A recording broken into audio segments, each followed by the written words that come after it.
Okay, so how we will start? So first of all, the basic EDA. Okay, then I'll zoom this also.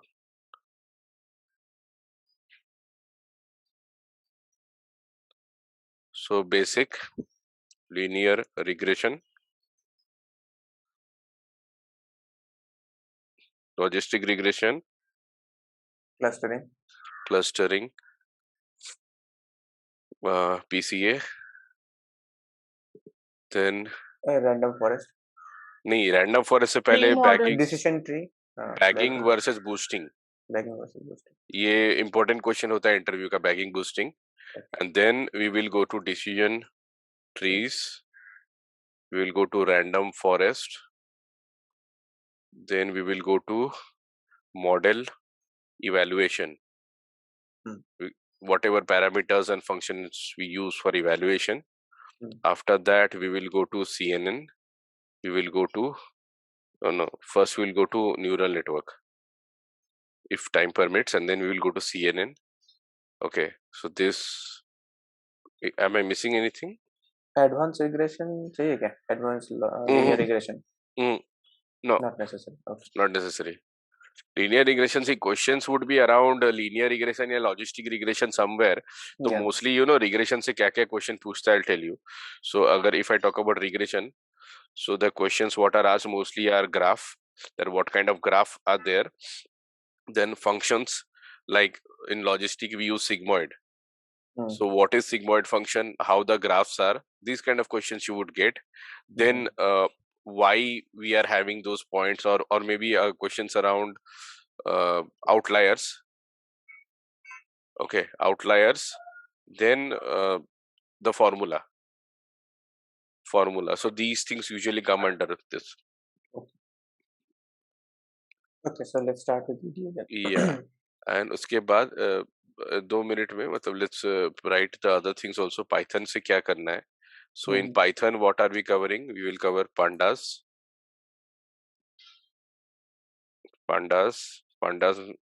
numpy, then list, tuple, dictionary, JSON, API, JSON API, set, yes. Set is simple, but yeah, let's write it down. Set, list, तो लिखा है tuple, list लिखा है क्या?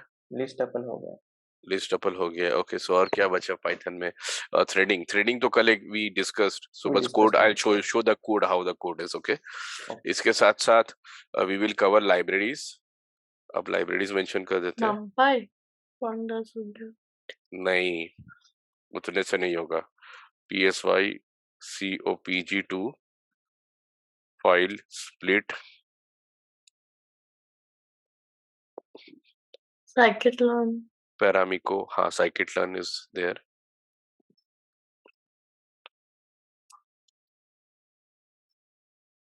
Paramico, scikit-learn will cover here only.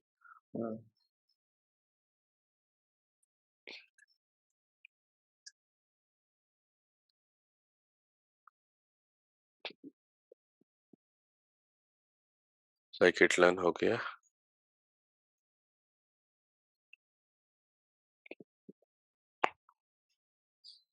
Okay, so let's start with this. उसके बाद देखते हैं.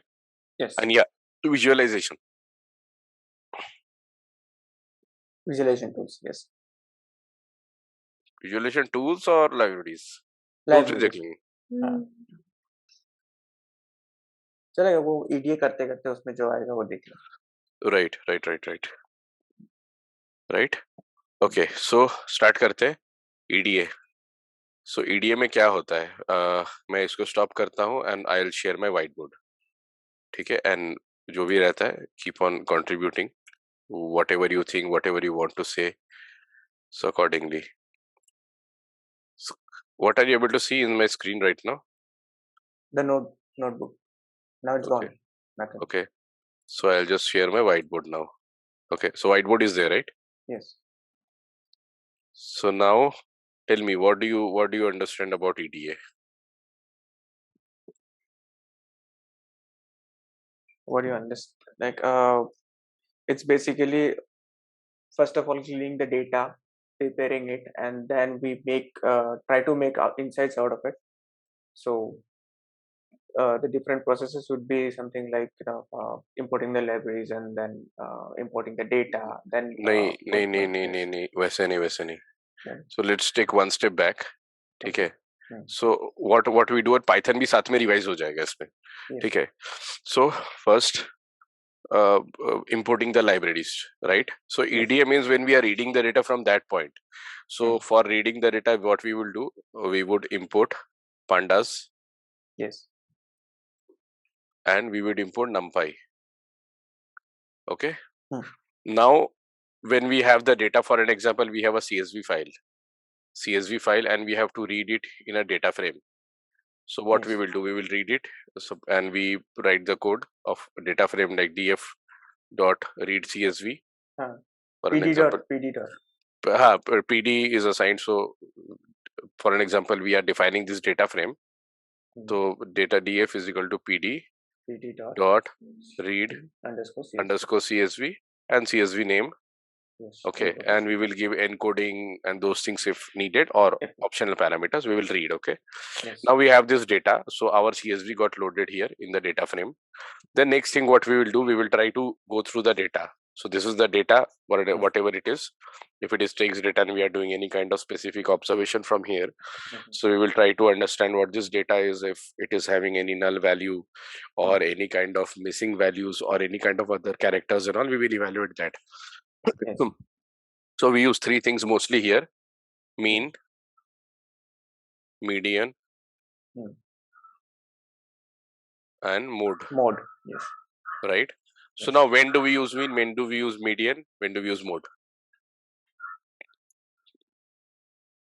So basically, if you for any kind of numerical values in the features, so you can go for mean or mode, mean or median, and mode will be useful where we have categorical features. So mean is to find out whether like definitely the average of any features, and median will be like when you arrange it in a sequential order from increasing order, so it's the middle point which is we get. And the Right. mode, yeah, and the mode is nothing but the number of Binod, if you can mute, I think there is some echo at your side. Yes. Mute yourself. No, there is some echo, and your earphone is not working properly. It is giving an echo. Yep. Okay. Thank you. Yep. So see, as per like I'm also browsing the internet as well in the same time. Okay. So whatever we can get. So as per the part, wherever we want to get data in terms of ranked, okay, like ranked data or any specific oriented data, as you mentioned. So there we use mode, median. Yes, median. Okay. Yes. Now, in which scenarios we use mean? Where if suppose we have extreme outliers and we want to remove that, or probably if we are trying to understand that, okay, if we remove the complete row. See, the first approach will be if all the values are null, we will drop the row. Or if all the values of the column is null, we will drop the column. Or we have suppose 0 and 1, that kind of binary values. So we will create buckets like true or false, or maybe male and female, these kind of buckets, whatever is needed. Okay. Yes. So now whenever we are trying to create a specific ratio, so in that we use median or we use mode depending on the value. Right. For ratio, so we use median or mode. Okay. So now rest of the time, whenever we want to calculate other factors, there we use average value, like where it looks like that, okay, if we add an average value, the value of the entire story will not change. Like for an example, you are doing an assignment on house price, okay, and you see that, okay, say the price of one house is 1 rupee and second is 1 crore, and if we do an average here, so it will make no sense because the extreme values are there. Yes. So accordingly, based on the data, we have to understand where we are using this mean or the median. Yes, right. Yes. So now the next question is, what is central tendency? Central tendency, anyone? What do you understand by central tendency? So central tendency we can understand by plotting the box plot. Right. So yes, so we can see how much data. What is the data that is to the left side of that median? Okay, before that, help me understand one thing. Yeah. So, mode, median, and mean. What does these three words mean? Like mean, median, mode. So mean is simple. We know it's average, right? Right. What is mode? Frequency. Yes, mode is frequency. So mode means, suppose for an example, say you have a data where it's like 1, then 2, 2, then 3, then 4, 4, 4, then 5, 5, 5, 5. So in that case, whichever data is occurring how many times, that is called as mode. The most frequent value. Like for an example, if I want to calculate the mode of this part, so my mode will be mode will be 5. Because 4 is coming 3 times, but 5 is coming 4 times. Yes. So in this case, my mode will be 5. Clear? Right? Yes. Now what is median? So median is basically the middle number. Like for an example, when you have when you have numbers here, okay, say assigned in different things. So whatever value comes at the centric point, like of an ordered set. Like when you are suppose you have data like 1, 3, 2, 6, then 5, like that, and you arrange it. So what will be 1, 2, 3, 5, 6? So then your median will shift from here to here, that is 3.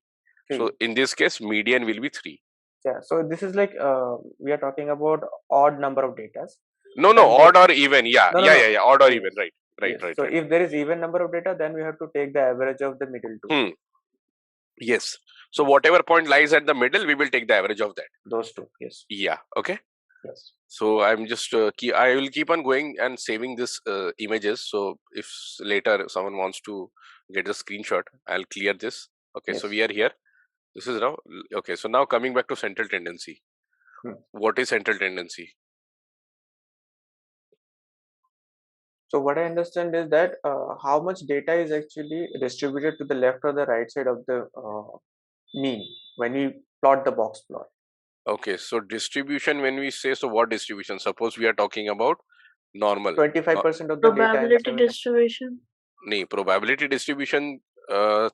Probability distribution तो बाद में आएगा. Like, okay, so tell me what is normal distribution? So if you plot the box plot, then you can see. Okay, so मान लो मैंने box plot किया, so मैं बताता हूँ normal distribution क्या होता है. If we have the data like this, okay, so the graph will go like this. Yes.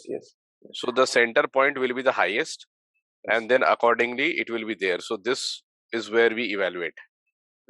And this axis will have the frequency. Right. So this is the normal distribution. Yes. Right. Any doubts or anything? This can be the frequency. Like for an example, one number is occurring 10 times here, some then 15, then 20, whatever. So accordingly, this axis will have the frequency. This axis will have the elements, specific elements. Okay, elements or objects, whatever. Right. So now what is skewed distribution? So skewed distribution where you have the blocks at extreme one side. Yeah. Either left or right. Right skewed. Yeah. So now there are two things in skewed, right? So skewed. So under skewed, we have two things. One is positive. Second is negative. Right. So now what is positive? So for an example, you're drawing the graph here. Say you are drawing the graph here, and the graph starts from this and it goes extreme like this. Okay, so this part, like I'm talking about box plot here. Okay, I'm just not drawing the box, but it's just box plot. And here we have frequency, here we have elements here. So the graph, what we have like this comes under positive skewness. Positive skewness or right skewed, we call a right skewed as well. Right. And if I talk about negative, so it will be just the opposite. Like if you just draw the graph, so it will be like this and it will go like this. So this point, some point it will be going down and this part, right? So this is called as negative skewed or left skewed, basically, right? So here, if we represent in terms of mean, median, mode, so it will be like this: mean, median, mode. Okay, for this. And if we talk about positive skewed, it will be like this. In positive skewed, it will be mode, then median, because median anyway will come in the median mid itself, right? Then mean. So the difference here it is that when we are going through positive and negative, the mean value is being the greatest, and when we are doing negative, then mode value is being the greatest. Yes. Okay. Yes. Okay. Any point? Any question? Clear? Yeah. Clear. Okay. Saving this. So now, what is the next part? So now, mode we understood, median we understood. So do we just cover the statistical part a little bit here itself? Yes, absolutely. Let's cover. Yeah, let's when cover we started, let's cover statistics. Yes. Yes. Right. So what I'll do, I'll write the formulas also for mean, median, mode in the meanwhile. Right. So because formula separately, we might not be able to travel. Yes. So median, we know what to do. So how do we find? Okay. So let's write the formulas here. Formulas, right? So now for mode, median, mean, median, mean. So now tell me the formulas. So I'll start from median. Okay. So median, if suppose the number of elements are n, okay, in terms of odd number, it will be n plus 1 by 2. Okay, this will be in terms of odd. For an example, you have 5. So 5 plus 1, 6 by 2, 3. So third element here, right? Now in terms of, that position, right? Now in terms of even data set, the formula will be the average of n by 2 and n by 2 plus 1. Okay. So that is for even. Yes. Right. So what we will do, we will find this element, add these two by 2. So basically it will give us the average. Right. Average or mean. So if there is large amount of data, you can use the mean also. Okay. Okay. So what is the formula of mode? Formula for mode. Yeah, or let's cover mean. Mean is simple, right? Mean is let's simple. cover It's mean. average. Yeah. Is the average, right? Yes. So the symbol will be like, yeah. So yeah. Yes, right. So sum by n. So it will give us what? The average. Yes. Okay. So now what is mode? What is the formula of mode?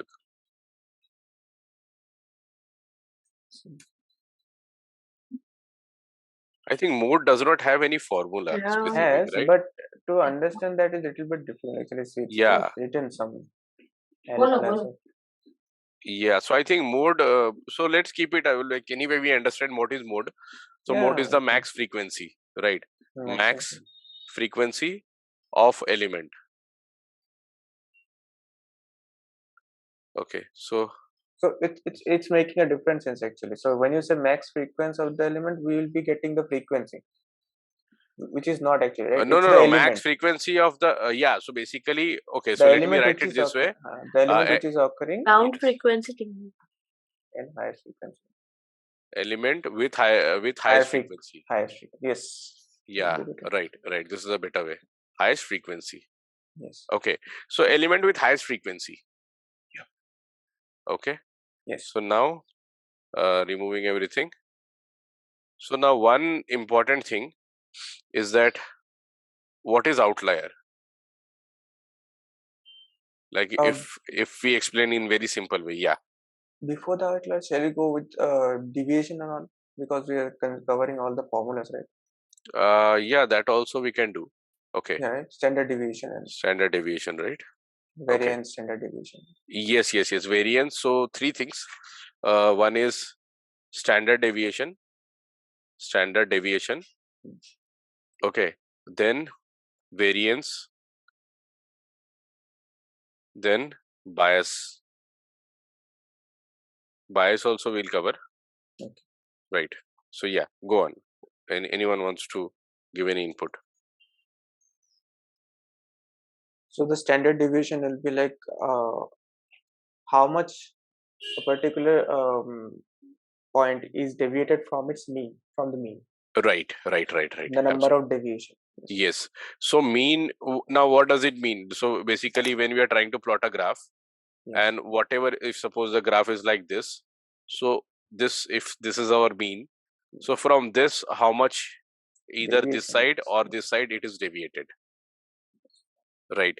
So mathematically the formula is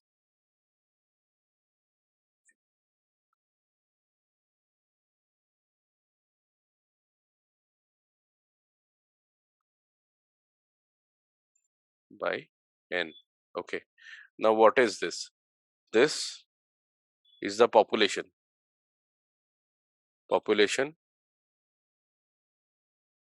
of standard deviation. Okay. N is what? Size. So the count basically. Sample size. Sample size. Yes. Sample size. Now what is xi?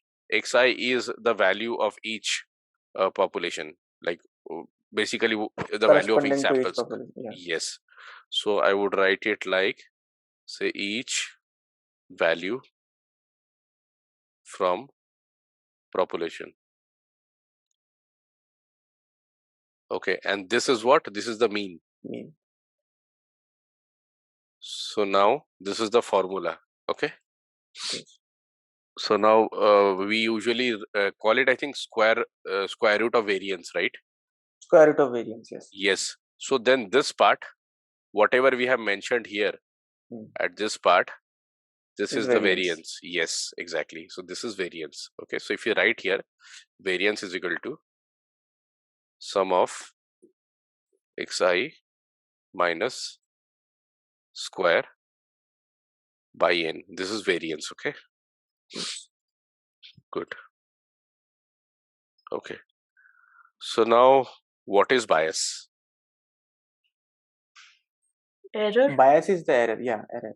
Error in what? Actual predicted. No, actual predicted error is only there, but what is bias? No, you are giving me a very, very vague answer. Okay, so see, bias and variance, right? Yeah, that U curve. Curve is there, right? Curve is there. Yes. So now, what exactly is bias? Both are errors. Both are errors. But what error? Which one is test error? Which one is train error? Bias is a test error. Sure. I think so. What about others? Variance is trained. Variance is train error. Yes, variance is trained, bias is test error. Yes, right. That is what I was looking forward to. Okay. Yes. So both are errors. Now when you calculate error, both comes under this. Okay. So now one more point is high bias good or high variance good? Would should be balanced. No. Not always. Under circumstances, yes, not always. Sometimes high bias is little good because we sometimes add some penalties, right? Like I have learned in linear regression. That was yes, yeah. In certain scenarios where we are adding penalties, that time it turns out to be good. Yes, so bias may be little high, and then we can reduce the variance significantly. Right. I'm just trying to find one graph for that because we have a very interesting graph. Yes.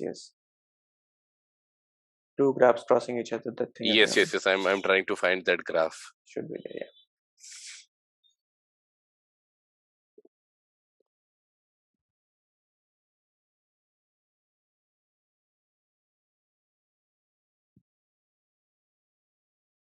So bias is related to prediction. Okay. So prediction means what? Test. Okay. Variance is related to the target. So this comes under, am I writing opposite? No. No, it's right. Correct, right? Yeah, correct. Okay. So now this is an overall snapshot of bias and all. Now we'll cover one more interesting thing, k nearest neighbors, because directly that associates with bias and variance. Okay.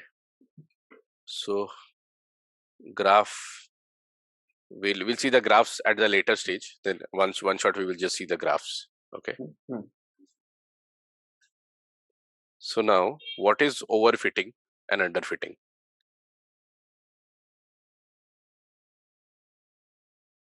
Tell me, what is overfitting / underfitting? Overfitting is like वो सारे points memorize कर ले of all the training set. So the model is behaving well in the train set. Yeah. And it's not behaving properly in the test set. So we can say it is overfitted. Right. Yes. And what is underfitting? Underfitting is it's not even behaving well in the train set, and we cannot expect to behave good in test set also. So right. So अगर overfitting होता है, so overfitting has what? High bias or low bias? Overfitting has low bias. Right. Overfitting has low bias. Right. Overfitting has low bias. Okay. And high variance. High variance. Yes. ये याद रखना. Overfitting has low bias and high variance, and underfitting will have what? Just the opposite. High bias. High bias and low variance. Yes. Okay. Now, what kind of algorithm usually gives us overfitting and what kind of algorithm gives us underfitting? So I'll tell you. Mostly decision trees. Yes. Decision trees mostly gives us overfitting. Okay. And in this, if I talk about the algo which gives us underfitting, so it's mostly like linear or logistic regressions.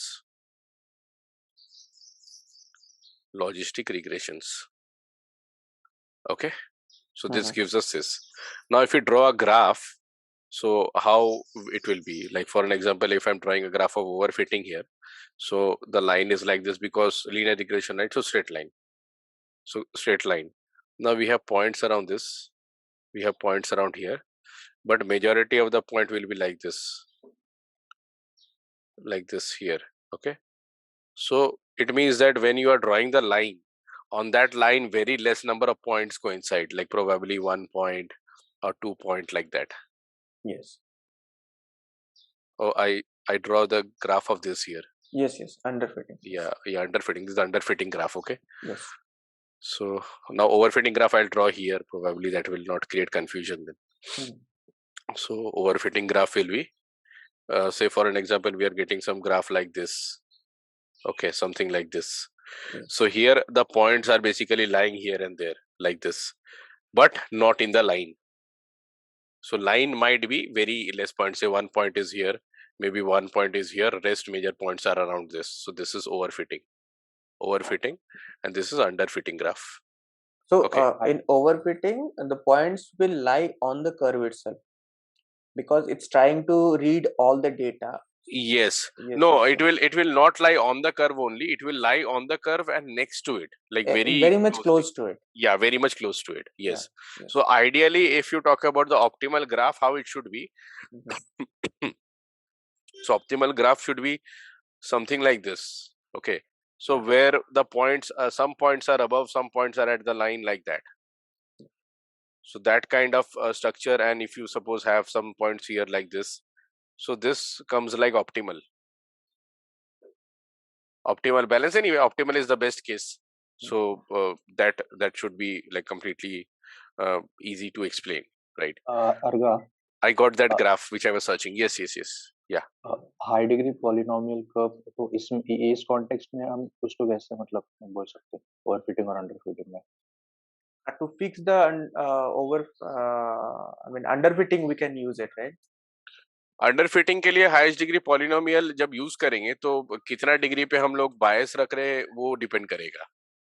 So it depends upon, I think we can use that grid search CV to understand like how much degree we can go for. Right. Yes. Second degree, third or fourth degree, like that. Where is that? Like कहाँ पे होता है ये? ये Grid linear search. regression का ही model है actually. While Okay. creating the linear regression model, I mean like see that optimal graph that Karga has just shown here. So if you fit a linear regression model in this, it is going to give you a straight line, which is not cover all the data, right? So we have to make it parabolic. So we have to go for second degree so that it can be parabola in nature. Right. So that will fix the completeness. So that's how. So my question is, how exactly do we understand like कितना degree तक जाने का? So that depends on the way. तुमको points देखना पड़ेगा, outliers देखना पड़ेगा. One way is that you can go with different degrees. I mean, there is one polynomial के लिए एक ये है a function है, right? So with that you can keep creating with different k values. I mean, which is like nothing but the number of this thing degrees. Folds basically. Number of folds. Okay, I got it. I remember. Right. You keep creating it and keep checking the R square value. If it increases to higher values, and then you can say that okay, this is a good fit.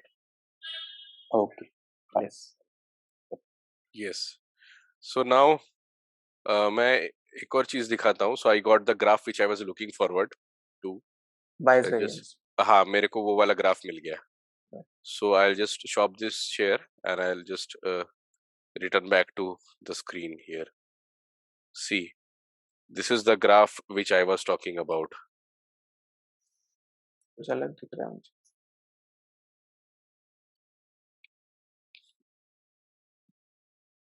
Bias variance वाला भी दिखाता हूँ. So this is the graph. Okay. So इसमें क्या हो रहा है कि ट्रेनिंग एरर ऐसे जा रहा है, टेस्टिंग एरर ऐसे जा रहा है, and it's coinciding कौन से पॉइंट पे this shows this. So usually a lot of interview questions are asked where you have to explain that okay at what point they will coincide, because at certain point they might come near but they may never coincide. Right. And the graph, there is one more graph, this graph.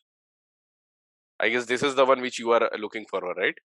That how many points are lying here. So when the like if you talk about high bias, so the points lie at this exterior, like itna distance पे. And like देखो low bias, low variance में points are concentrated at one part. Then low bias and high variance में points are scattered around the center. So around the center means around the mean.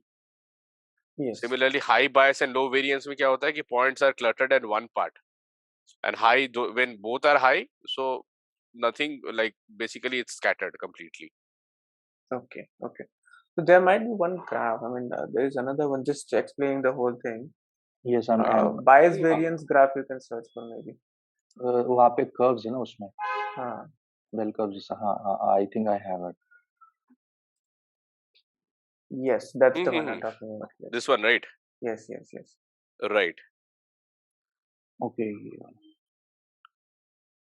Yes. So the error versus the complexity. Yes. So I'll take a screenshot of this. Right. So at this point, the total error,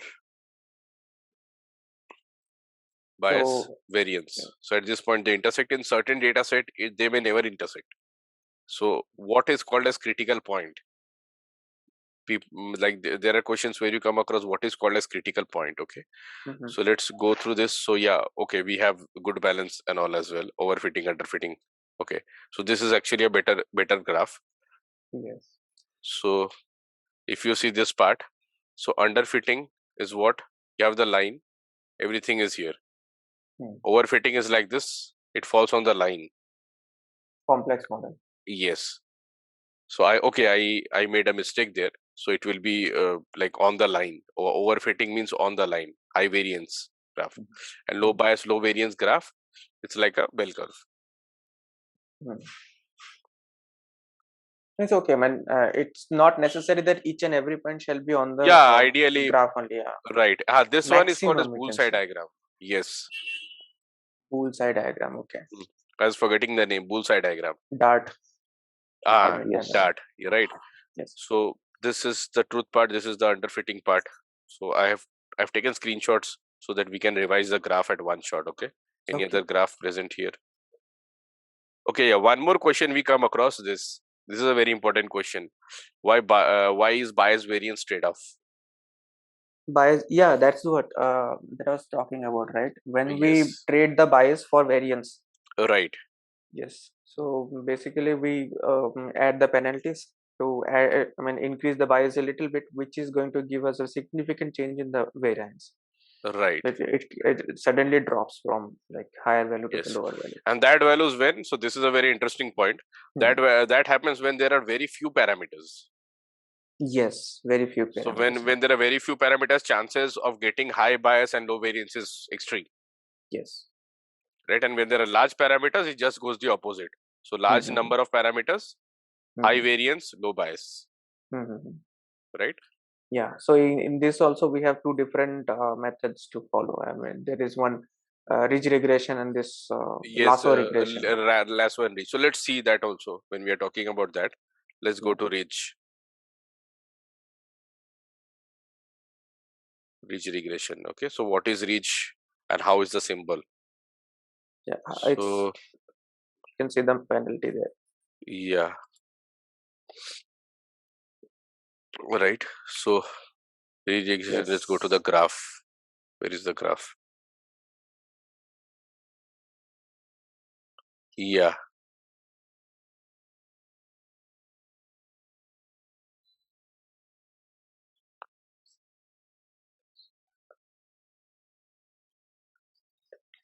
Right.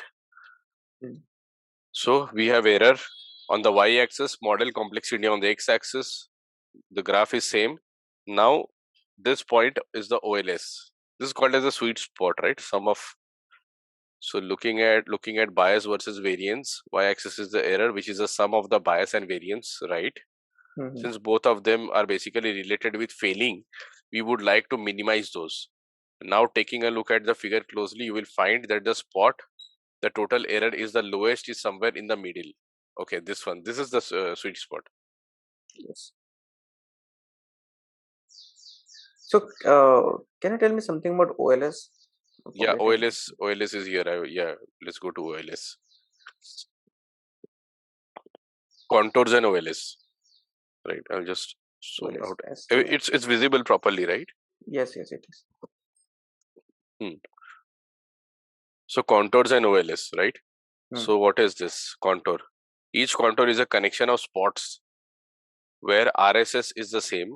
One second, RSS has to be defined somewhere before. RSS is that residual sum of squares. Residual, right? Got residual it. Sum of squares. Yes. So independent variable is what? Independent variable is something which is not dependent on anything, and if we increase that, the dependent variable gets affected. Then coefficient is by what factor we are impacting the result, or like by what factor we are changing the independent part. And residual sum of squares, RSS. So this should be what is it? X equal to beta. Okay. Yeah. This usually they don't ask in the like interviews. So usually they might ask, okay, how do you create unbiased coefficients or things like that.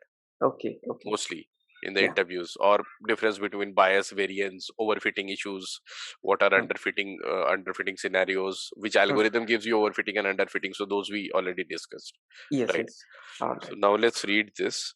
So each contour is a connection of spots where the RSS is same, centered with the OLS estimate, and where RSS is the lowest. Okay, this is important. Where RSS is the lowest. Okay. Also the OLS estimate is the point where it's best fit for the training set, low bias. Best fits for training set, low bias. Yes. So if we draw a graph, so this is beta 1, this is beta 2.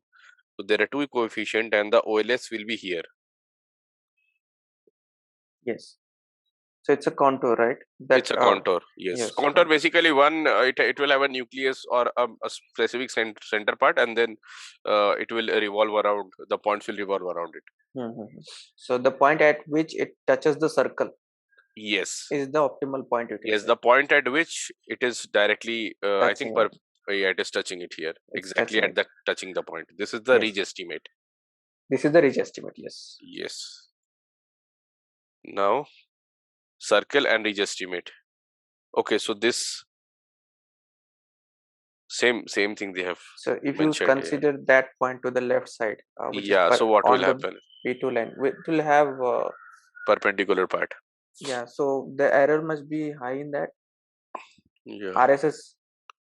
RSS. The reason why this happens because the beta coefficient change differently by RSS. These are okay. So the contours are not circle. That's why ellipsis points position titled. Okay.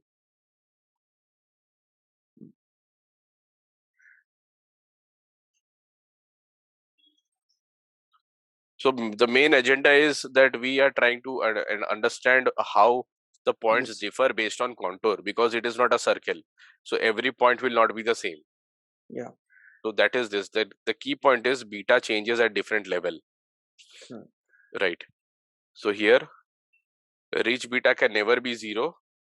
This is one very interesting point which we should remember, that ridge beta can never be 0. The but coefficients never only become converse to- 0 Yes, right, in ridge. right. Although a geometric expression like this very pretty well. So why doesn't it become 0? As you can see the graph, right? Like it will never touch that Yeah, B2 at one point it will axis. just touch. Yes, Yes. right. Even So if you whenever keep it will moving. move, yeah, it will at least touch at some point with this. So like you can just go to the lasso and check. Yeah, I'm just going to Lasso lasso can now. be 0. Lasso can be 0. Yes. Right, lasso can be 0. So okay, so let's go to, okay, so let's see the code also. Here we have the code also, right? I'll just zoom it. So it's better. At same point we will go to the code as well.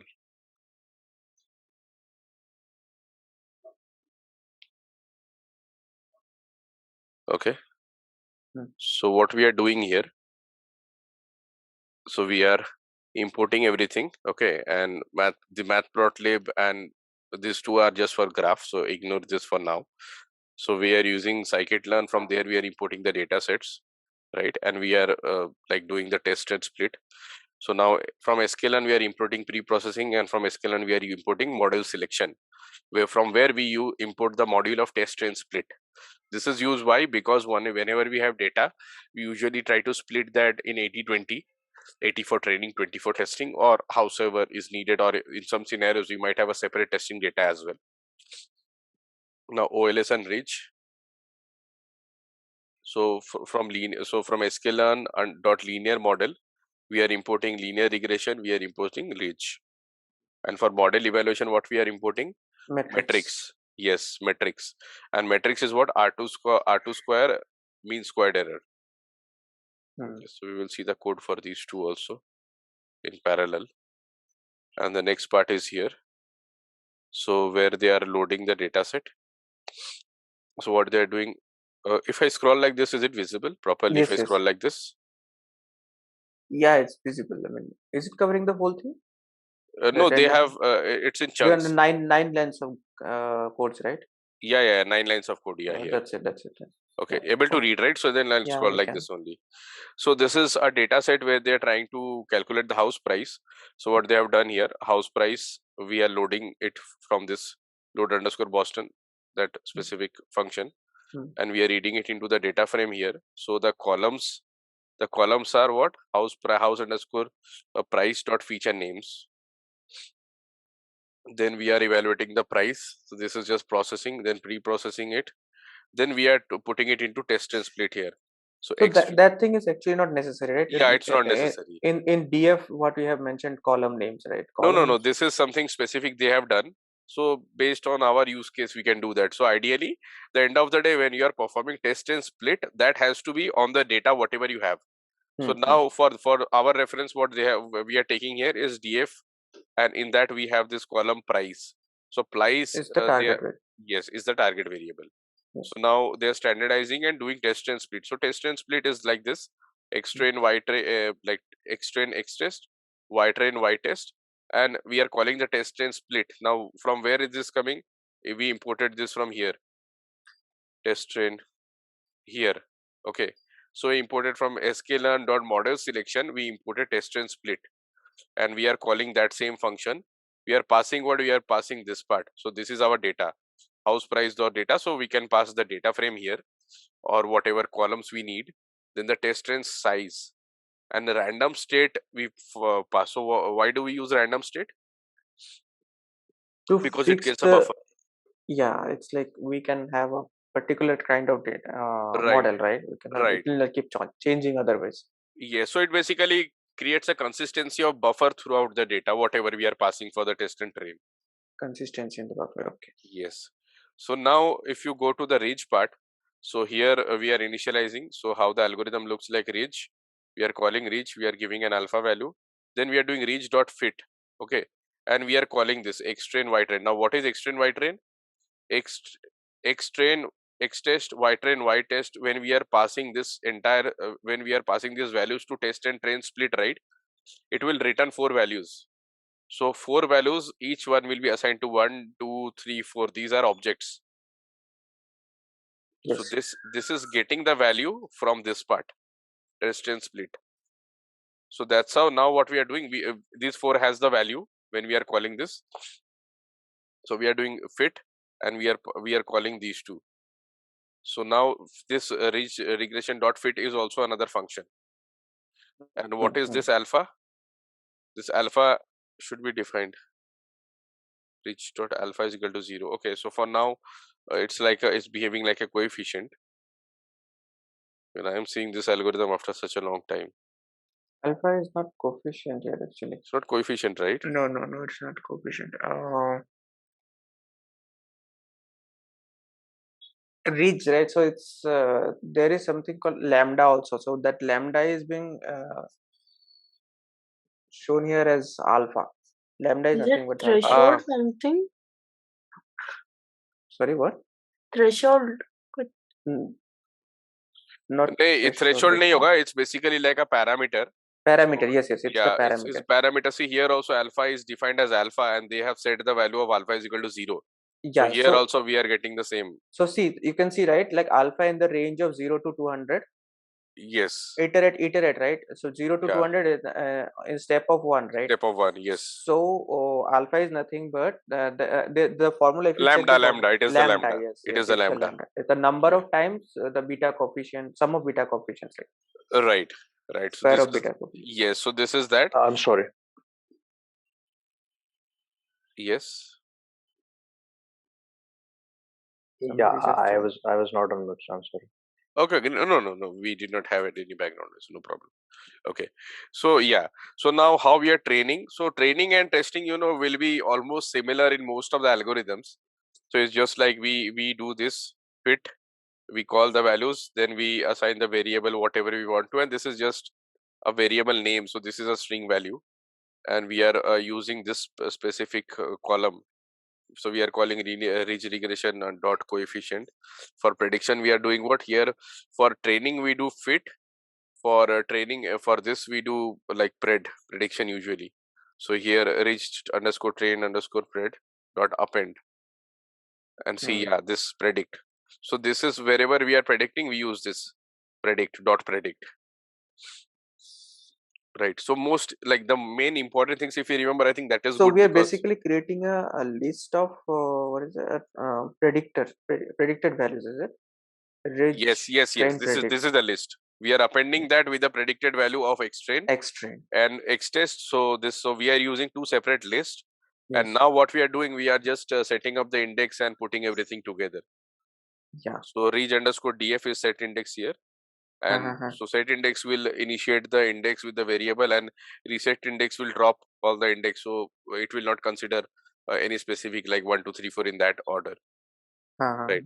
So it will just fix based on the axis. First column with index that will be dropped, right? Yes. Reset index. What is this T? This is transpose. Transpose, yes. Yeah, Right? T stands for transpose. T is transpose. Okay. So T is transpose, and based on what we are doing, we are renaming after transposing.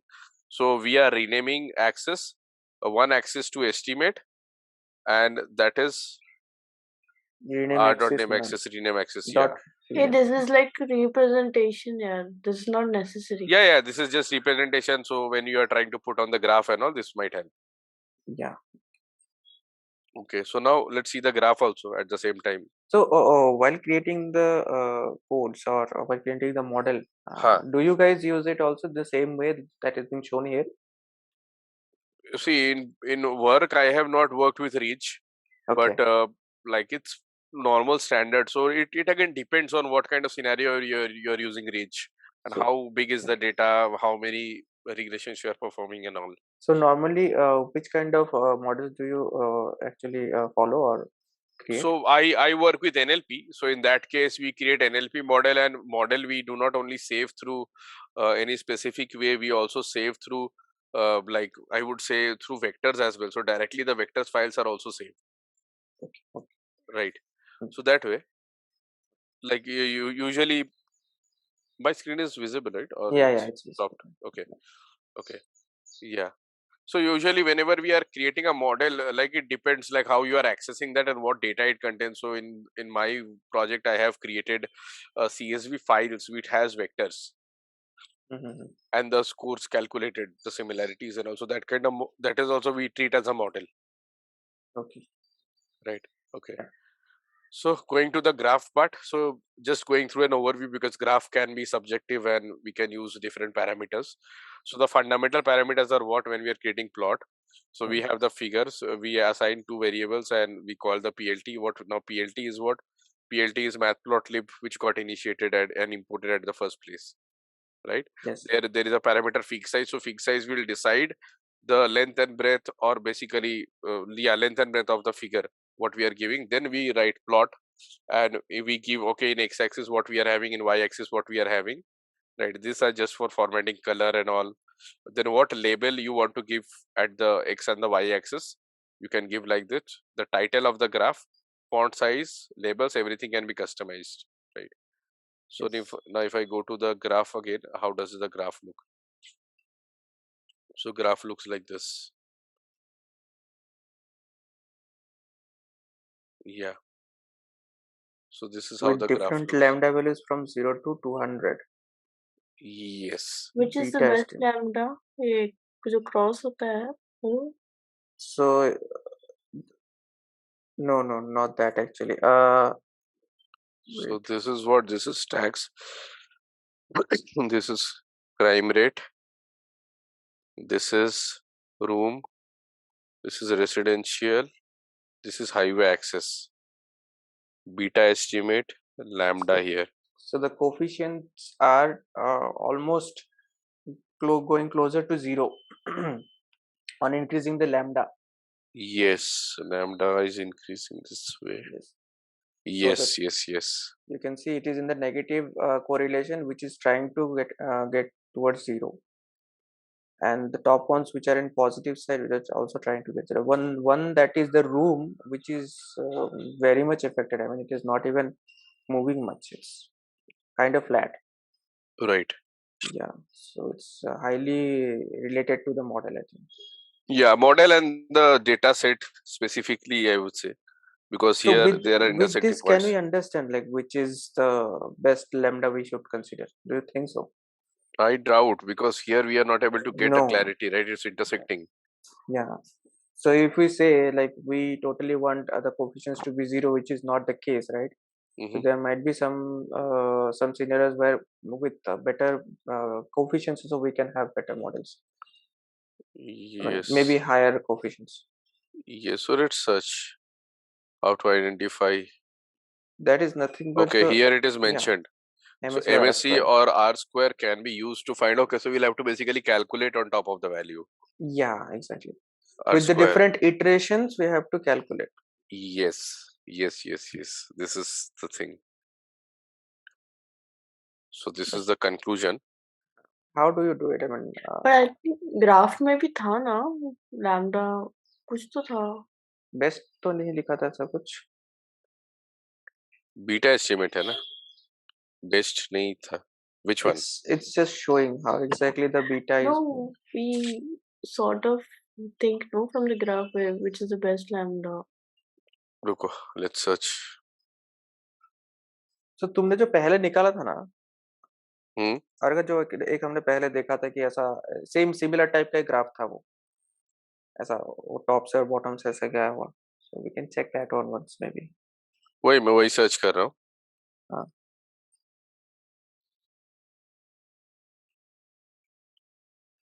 Okay, so like the good value will be where penalty has no effect. Okay, so इसका sample graph देखते हैं.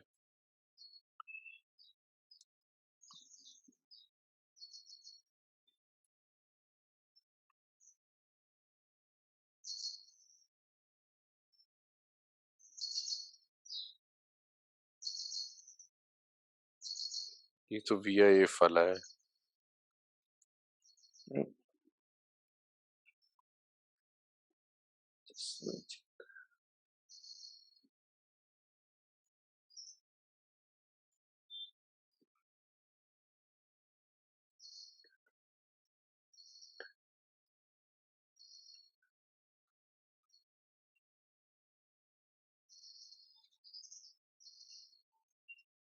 Vinod, you have studied, na? Any suggestion? This you have covered, right? Regressions. Yes, but yeah, so many doubts in regression. I did not understand a single word what you said. पढ़ा मैं, मगर बहुत सारे doubt थे मेरे को. Okay, so okay, ठीक.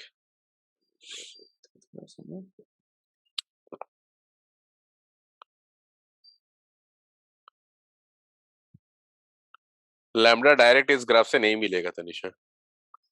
So you will have to replot square calculate करके उसको फिर से plot करोगे तो you will get the graph, because I don't think इससे we can understand clearly. Or probably I am not able to recall maybe. No, actually they try to make a table out of it with different lambda values. They try to find out the R squares, different R squares. So with and that table, we can plot. Right. So for that we have to write a code. I mean, we have to run that iteration, and then after that we have to make a table. So in that we can check. Yes, even I think the similar way. Because directly through this graph, not possible. Yes. Not possible. Looks like that. I'm also checking in the meanwhile if. So I'll stop the screen share and share this.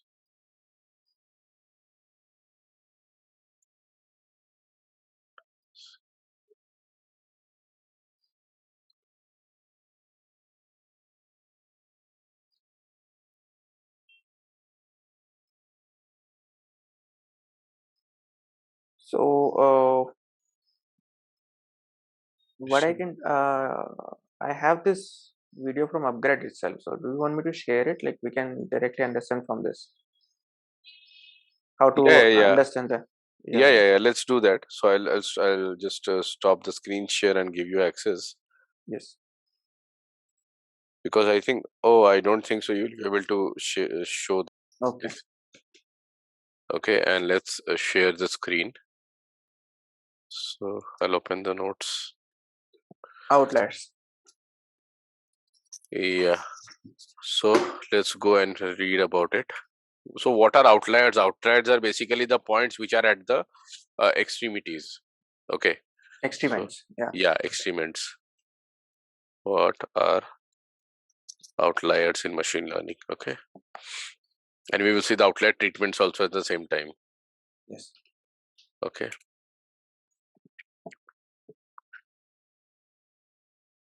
I'm sharing my screen. I hope it's visible to all. Yes, it is. This is not a outliers in machine learning graph.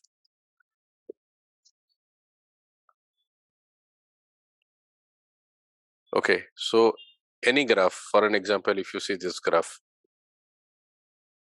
right? So now these points which are at the extreme, these are outliers. Yes. Right? Yes. This is outlier. Okay, now if you see the graph, so these points Like if I explain in a very vague term, it is like basically, for an example, as giving the same example, like you are going to buy a house, and you have say majority house within the bracket of 10 lakh to 20 lakh, and one house shows you at a price of 1 rupee, second shows at a price of 1 cr. So these two are extremities. Those are outliers, right? Now the question comes how to detect outliers and how to resolve them, right? So outlier detection methods. So let's go to outlier detection methods. Okay. So what are outliers? Outliers are the value that look different other than the value in the data set. So here they have given in terms of red. If you see, if I just zoom it a little bit, so see, these are the red spots which are outliers. So majority trend is here and these points are just outside. So these are outliers. Okay. Reasons for outliers in data: error during data entry or faulty measuring devices. That can be one. Second can be natural occurrences, as I mentioned, or maybe suppose if you're calculating at this scenario, say you are trying to understand the average salary of a person, and in that someone who has huge experience or someone who is a fresher, if you take the salary of that also, like average salary of a team or maybe average salary of a profile, and in that case it will not give you good results because there are very senior people whose salary might be very high. So problem caused by outliers. Outliers in the data may cause problems during model fitting, especially linear models, and outliers may inflate error metrics, giving higher weights to the large errors like mean squared error, RMSE. So these two are important points. We'll just take a screenshot. Okay. So now methods to identify outliers. So for now they are using this wine data set from scikit-learn. Let's see what we are doing here. So we are doing box plot, normal box plot, and this is how the plot looks like. Okay, so box plot is their subplot they are creating, and see this. So now which one do you think is the outlier from here? Like if you see the graph, you can see to the right side there is one malic acid maybe. Malic acid. yes, this ash, one is there. Even ash has two. Yes, this and one, Magnesium. this one, magnesium, yeah, magnesium is there. Total phenols also. Phenols में नहीं है. right? So basically the one where you have points outside. These are Outside. the outlier points. Yeah. Circle, So circle, circle. in the box plot, what is that called? The extremes, extreme ends. Quartile. Quartiles, right? Yeah. So Interquartile. interquartile, yes. So so Q1, Q2, I think percentage wise they call some Yes. one for first quartiles, third quartile. 1.5 something is 1.5. Yeah, here we have, this is called as quartile. So yeah, so at the first we calculate like at the 25th%, then 50%, then 75th percent. Yes, that is for the box. So Yes, when you see to the box, the bottom line, which is bottom boundary. this is Q3. This So is Q1, Q2, Q3, like that it will be. So these are quartiles. No, I think the box that we are saying now, the boundaries, bottom boundary is the Q3. Straight line वो minimum maximum होगा ना value. हाँ, minimum maximum होगा. Yes, extreme ends जो है minimum and maximum. अच्छा, quartile तो इसके अंदर पे आता है. हाँ, अंदर आता है. Right, So quartile. let's see the box plot. या क्वार्टाइल का ग्राफ देख लेते हैं.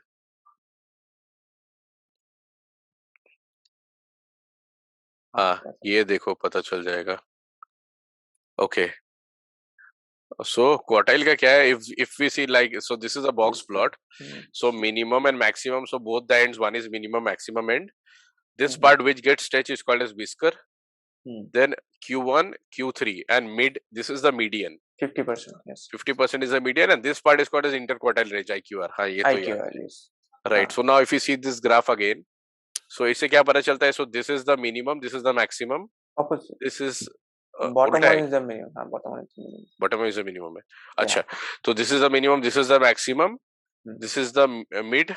ये यहाँ से लेके यहाँ तक, this part is interquartile range. थोड़ा zoom करते हैं. नहीं हो रहा है. नहीं, पूरा फिगर ही zoom हो रहा है. चलेगा. क्या है? हाँ हाँ. So for an example, अगर इसको देखते हैं, तो ये minimum है, ये maximum है. from this point to this point interquartile range है. And the bottom line you can see it is the Q1 which is 25%. Right. The green line is 50%, and Right. above the green line is 75%. Right. Right. You're right. Similarly, यहाँ पे देखोगे तो इसका this is the Q2 line. So what we can see in this malic acid, it is skewed, right? It is skewed. It is Definitely it is because skewed. the median line is somewhat to the left side. Yes. और अगर Okay. ऐसे देखोगे तो अगर ये positive है, so then high value इधर है, low value इधर है, right? So then again positive negative skewed में आ जाएगा ये graph if you just see in a rotated format. Yes. So we can plot his plot for the same. ये भी skewed है. Yes. ये भी skewed है, ये भी skewed है, बस opposite skewed है ये. हाँ, slightly skewed है, ये भी skewed है. Right. So. Yeah, that is the one I'm talking about. Lower boundary and the upper boundary. Q1 minus 1.5 times of IQR. ये formula usually they don't ask anywhere. Like maximum they will ask that okay, what is interquartile range? What is what is a highest and lowest boundary? These kind of things they ask usually. Okay, fine. So yeah, let's go back to code देख लेते हैं. हाँ, साथ में code देख लेते हैं साथ में. हाँ, sure. So we are defining this quartile. Q1. हाँ, रुको, import कहाँ पे हो रहा है? Okay, so import तो anyway is from scikit-learn. So from here we are importing everything, right? सारा import हो जाए, matplotlib वगैरह सारा import हो गया. तो ये 3 point is usually standard. मतलब ये these 4 points. हाँ, SNSB. आते हैं इस पे. IQR. तो यहाँ पे quartile 1, quartile 2. Just a second, I'm getting a ping. ये तो बहुत बड़ा कोड दे दिया इन्होंने. पूरा उसका लिख रहा है कैसे वो प्लॉट कर सकते हैं.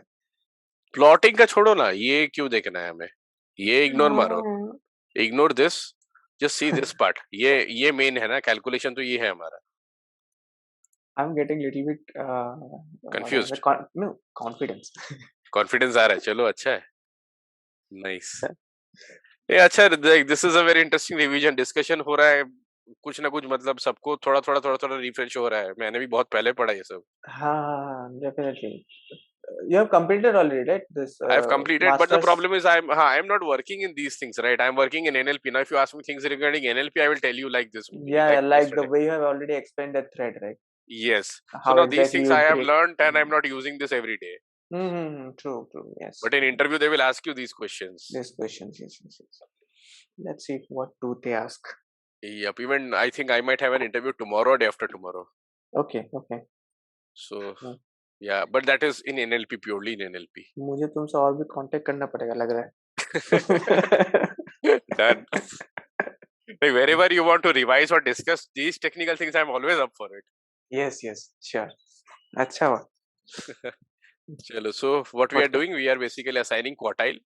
One we are assigning 25% and highest and lowest quartile. Okay, and then we are just defining the difference, interquartile value. Then we are doing the maximum, minimum. And so basically this is a function they are creating. Yes, IQR outlier named with passing two values, which is x and factor. Right. So what is x here? This x is being called data, here, right? So right? Some so see from where it is called. From where they are calling from here, so this is this value. Data I means the column. Data I of a particular column. Yeah, specific. See data dot columns, from there they are passing this I. Okay. So enumerate. So they are basically iterating through the column. So yeah, from what one is column. Enumerate actually? I mean, it's enumerate is a. I would say it's like a structure. So if I show you the code of enumerate, see, enumerate Python.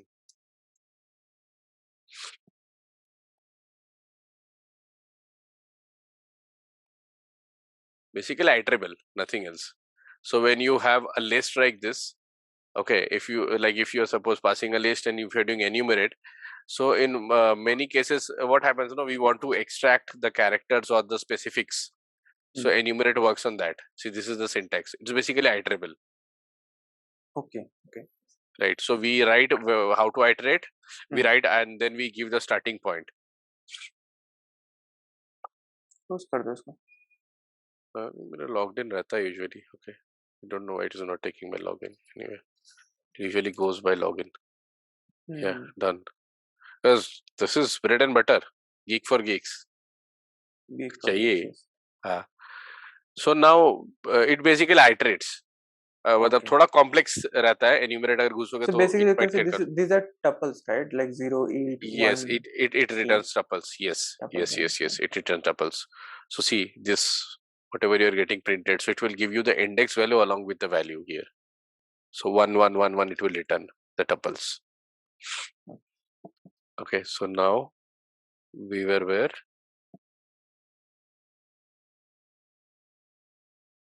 We were here. So then what we are doing, we are calculating, we are creating a scatter plot, and for scatter plot, whatever calculations are needed. So now I think that is not important to dig deeper because scatter plot. Okay. No. Yeah, so we are end of the day, we are getting scatter plot. We are using SNS, and we are defining rows and rows, and the plots look like this. So till here, the red points you can see, those are the outliers. Yes, yeah, these red points are the outliers. Every graph has some of the red points here and there. This this does not have. Here there are red points here. Okay. So now for detecting z-score, yes, this is important. X mean by deviation. So this is when your Gaussian distribution also comes into picture. Right. What was Gaussian distribution? Gaussian distribution. Gaussian is normal distribution, right? No.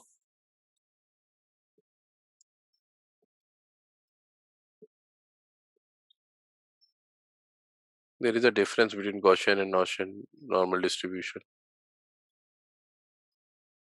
The images are showing like that only. Normal distributions itself. You see. There is a minor difference. Some sort of difference is there. I forgot. I read about it long ago.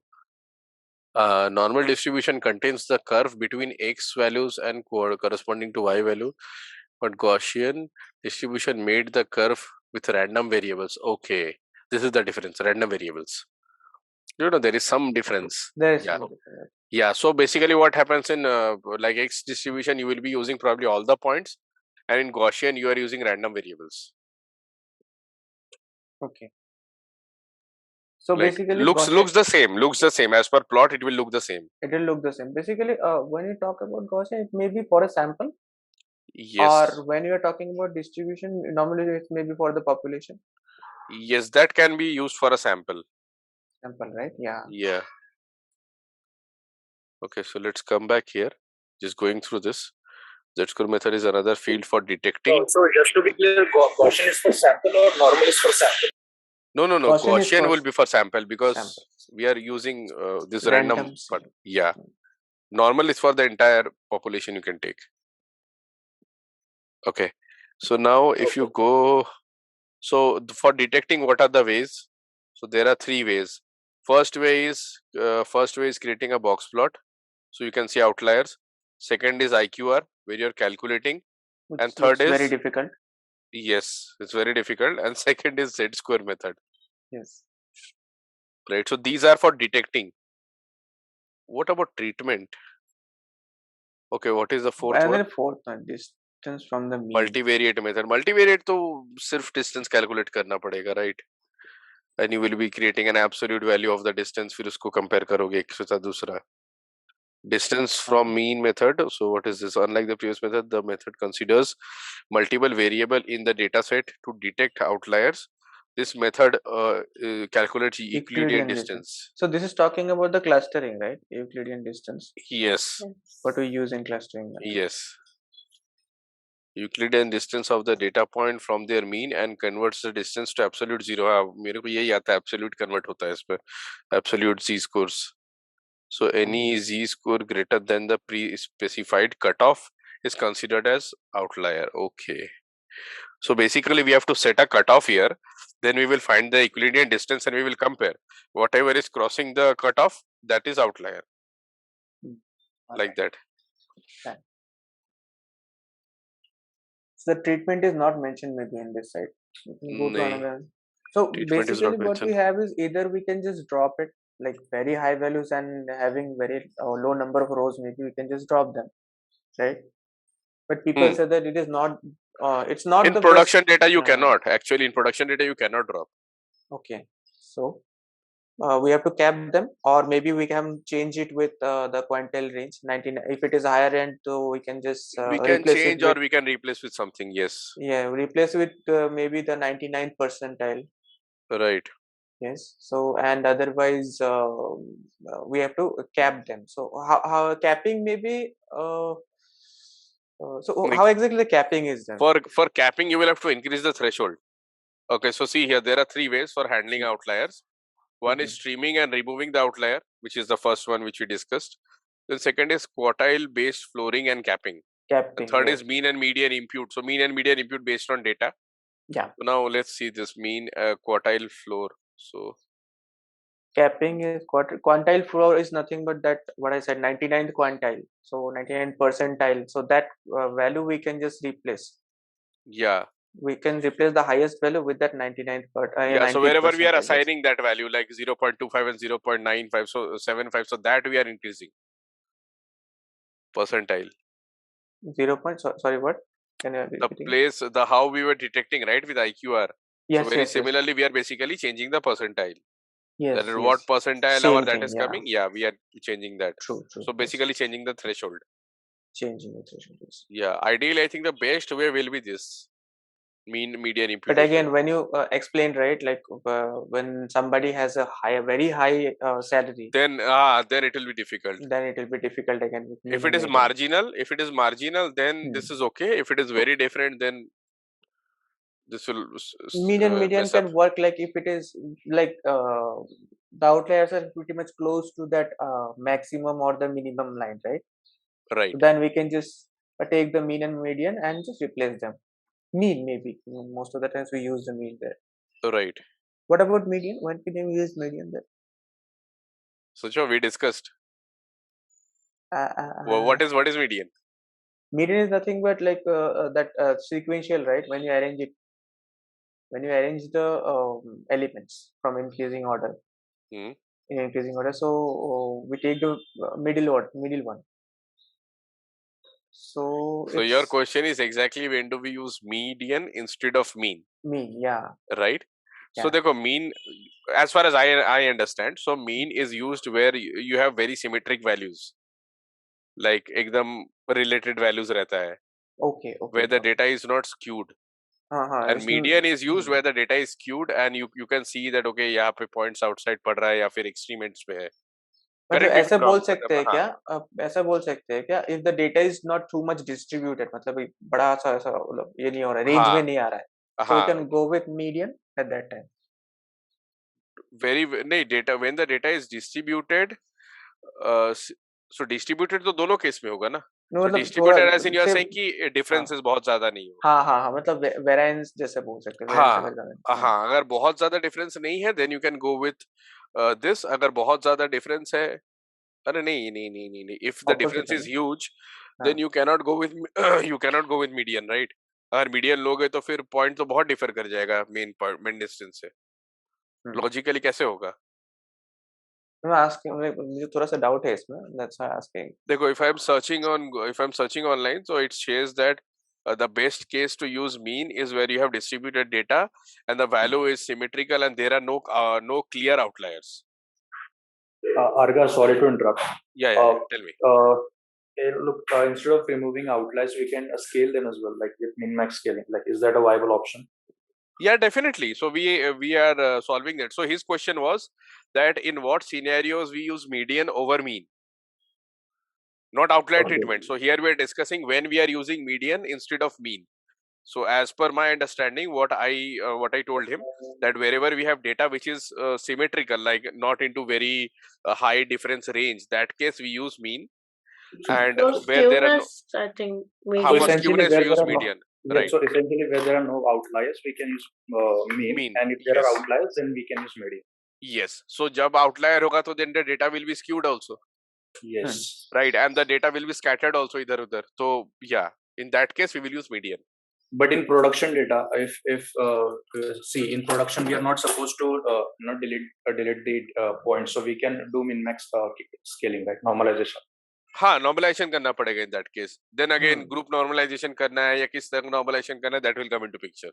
That's a better way, I guess. I mean, while creating the model, before that we can just go with that. Right. Yes. Yep. Okay. Okay, thanks. Yeah. This is a very important question. ये बहुत बार पूछता है कि when you are going through this kind of scaling, so will you use median or when will you use mean? Very interesting question. So I'm consistently taking screenshots also of whichever I'm getting getting any specific thing. So if we use standardization, then we will anyway have to remove the outlier, right? No, it will be taken care, right? Already. No, in standardization, I don't think so, because anyways, what standardization does, like I forgot, but I know that min-max. There are two types, right? One is that min-max standardization, another one is this normal standardization. Normal one. So one that does is that it will just keep your value in between 0 and 1, and the other one will just center it, like it will bring the data like from the higher side to the lower यही side. तो वही है quantitative के अंदर पे आता है ना. So see this. Mean zero normalization and standardization. So let's read what is normalization and standardization. Okay. So अरे यार.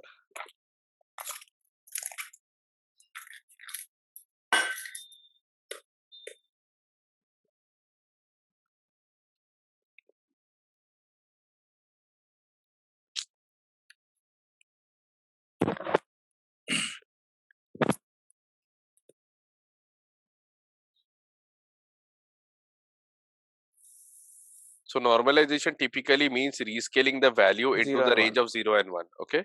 And standardization typically rescales the data to have a mean of 0 and a standard deviation. Okay. So it is basically at one specific point we are considering this. So normalization means that we are keeping that value. We are trying to scale it between 0 and 1. Yes. Do you have that blog by Sebastian? Let me search, or you can search and ping. No, search if you have. I can also check in the meanwhile. But some guy he has wrote a blog. Let me search. And in that blog they have mentioned it with the help of a graph, which over there we can get to know. Can you speak a bit louder? Yeah, I was not able to hear you. Yeah. In Sebastian Rasta's blog, there is a like graph. This one you're talking about, I guess. See, standard scalar where we use Z-score standardization, and min-max scalar where we use normalization. So this is the one you're talking about, min-max scalar. Yes, I was talking about the min-max. It's named as min-max scalar, which min-max is nothing but normalization. Yeah. So plain and simple, standardization and normalization, one thing what is clear is that when we are doing normalization, we are trying to put the value in terms of 0 and 1, within 0 and 1. Within 0 and 1, yes. Yeah, so that is clear. Now what is standardization? Standardization is basically rescales where we try to have the have into specific point. Mean form, yes. Mean would be 0 for that particular feature column. Right. And the variance will be always 1. Standard deviation? Standard deviation is of 1 and unit variance, the same thing. Right. Yes. Both are 1.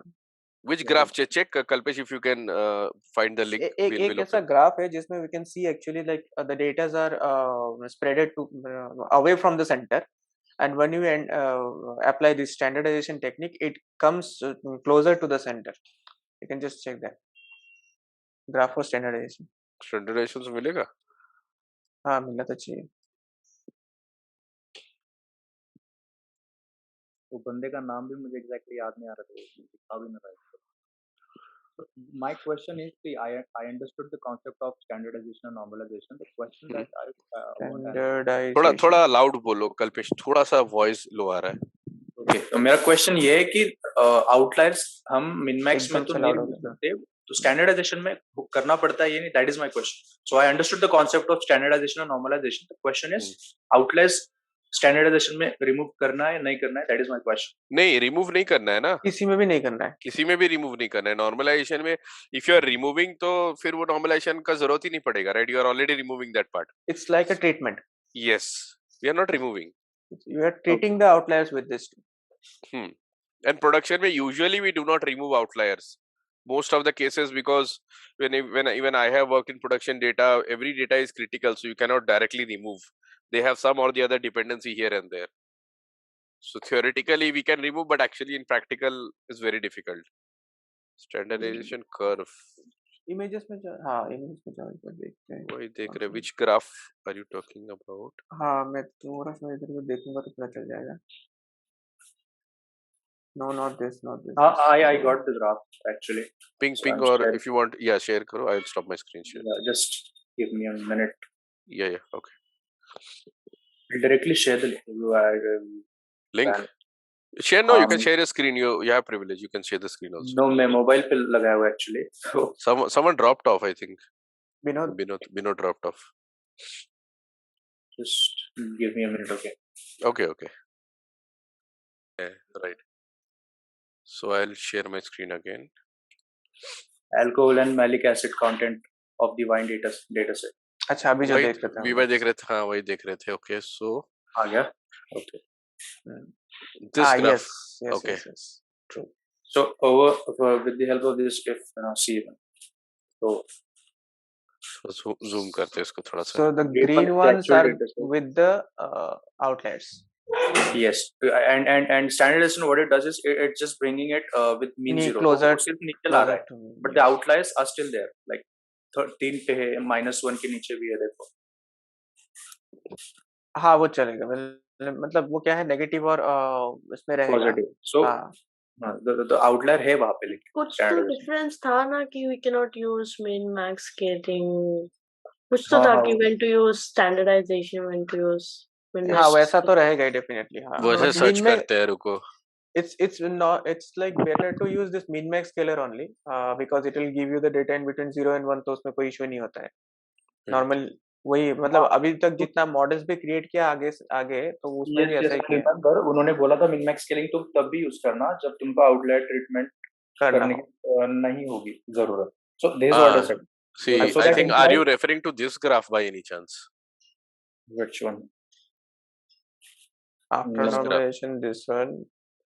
After standardization, this one. No. So Raghavan sir was taking this. No, not Raghavan sir. जो अभी देखा ना हमने वही था actually, जो previously हमने check किया था। This was the one actually. हाँ यही हमने देखा है। They didn't say anything about standardization, but I think that implies that standardization needs to. वो एक बार देखना पड़ेगा, मतलब कब कौन सा यूज होता है। नहीं यहाँ पे देखते हैं ना, limitations। हाँ एक बार देख लेते हैं। यहाँ पे I got a description. See, normalization is used when the data does not have Gaussian distribution, and standardization is used when the data is having Gaussian distribution. So what does it mean? Gaussian distribution तो वही है ना, मतलब normal distribution। Normal distribution ही है। So normal distribution 0.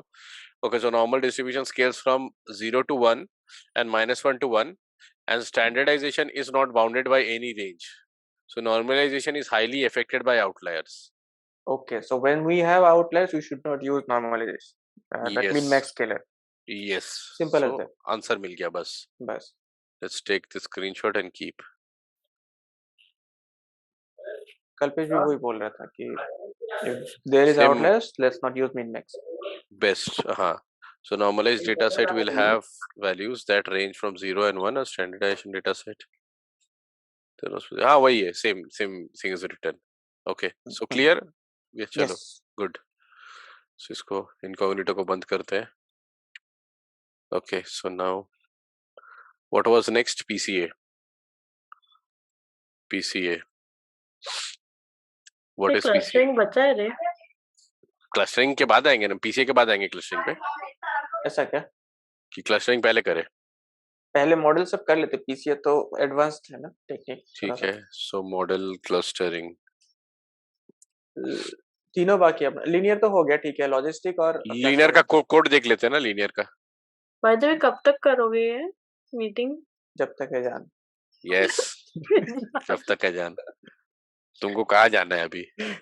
अरे मेरा तो अभी तक उसने कुछ बोला भी नहीं, कितने बजे क्या है। हाँ तो बस तब तक खत्म करते हैं जितना हो सकता है। Let's wrap up. अभी देखो 1 घंटे में हम लोग कितना कब स्टार्ट किए? We have started around I think 1.5 hour ago, हाँ, ऑलमोस्ट 2 आवर्स होने जा रहे हैं, तो we have covered a lot of things. Lot of things, yes.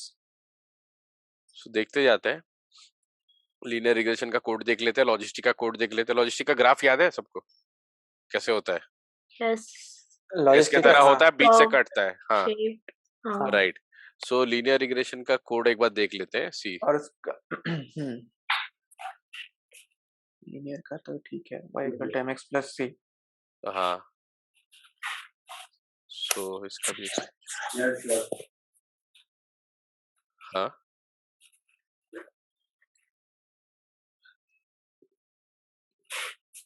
sklearn dot linear model import करेंगे। Then we are from there we are importing linear regression, we are giving an array, फिर उसका dot product निकाल रहे हैं। Then we are passing to linear regression dot fit, and we are passing two things. One is the value and second is the product. Someone is okay, I muted. Okay, so yeah, this is the story. And now So with that you can get the coefficient after first what we do, fit the model directly on x and y. yes, and x is what? X is the list directly, So and they the have second not is the dot product. what is that? Okay, just a minute. Hmm. Instantiated, right? They have instantiated that with They have instantiated. dot fit x and y. Okay. Uh-huh. So I mean, what makes a difference? I mean, if I just call it as linear regression and function, and that's it. After that, I will Linear not use regression it. dot fit. Let's say we do not fit it here, and when we fit it here itself, so what makes the difference? When you are fitting here, you are giving the weights also, no? Assigning the weights. Acha. So that is how, like, whenever, as far as I am aware of, we assign the weights at that part. And if you are, you can do later also. So you can directly just call yes. model and then do the fit later also. So And when you say reg equals linear regression and that function call, so it is nothing but creating an object, right? Yes, it is basically no, it is not creating an object here. Reg is basically storing the value which is coming from this call. Now, what is linear regression? So linear regression is getting imported here. This is a function inside linear underscore model. No, let's say we do not have that fit xy. Okay. So then it will just basically an object. Create an object. Create an object and call this function. But from this function, whatever value you get, you will be getting it assigned at the reg variable. Okay. And then you can do here also. So here also you can use this and do all the operations, but with fit you will get the exact thing, or else you will have to parse it again. Okay. So probably one iterator. So reg dot score, reg dot coefficient, and intercept. Okay. Yeah, so it's basically giving the score as 1. That means it's 100% this thing, right? Wow. 100% fit, right? Yes. Reg score is 1 means? Reg score is 1 is 100%. So yeah, correlation बोलना है क्या तुम्हें? No, correlation नहीं. The score is coming out to be 1. That means its R square value is 100%, right? Okay. ऐसा बोलना चाहिए. Perfect fit. Yes. Yes. Perfect. So and perfect fit. Yes. तो linear का हो गया, लॉजिस्टिक का भी कोड देख ही लेते हैं ना साथ में. लॉजिस्टिक भी सेम लीनियर रिग्रेशन से ही इंपोर्ट होगा. सेम ही है. नहीं हाँ, उससे इंपोर्ट होता है. आई थिंक स्पेसिफिक भी एक उसका मॉडल ये है, मॉड्यूल है. वो उसी से है, linear model, cyclic linear model, GLM. हाँ. सो ग्राफ ऐसा रहता है. हाँ, ग्राफ तो सही है. ग्राफ सही है. देखते हैं कोड पे. बहुत वियर्ड नहीं है ये पेज. कुछ लोड हो रहा है क्या? नहीं, इमेज पेस्ट किया हुआ है. This is not a very good way. कोई दूसरा साइट पे देखते हैं.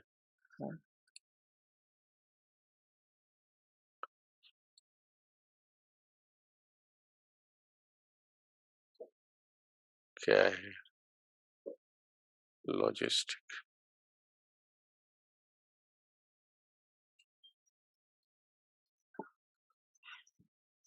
इसमें जनरलाइज्ड लीनियर मॉडल जेएलएम करके कुछ करना पड़ता है ना, लॉजिस्टिक रिग्रेशन। अलग अलग तरीके का, एक जेएन एक बाइनरी, हाँ बाइनरी भी रहता है। देखो लीनियर मॉडल से we are importing linear logistic regression, फिर मॉडल सिलेक्शन से we are importing test and split, और उसके बाद कोड पे जाते हैं।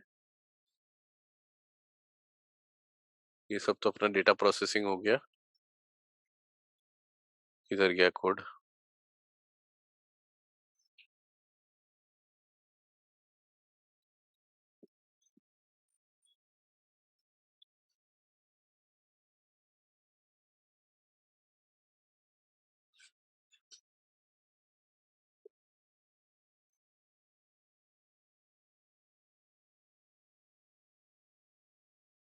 पूरा एडीए है क्या सर? हाँ पूरा एडीए दिख रहा है मेरे को। डेटा विजुअलाइजेशन का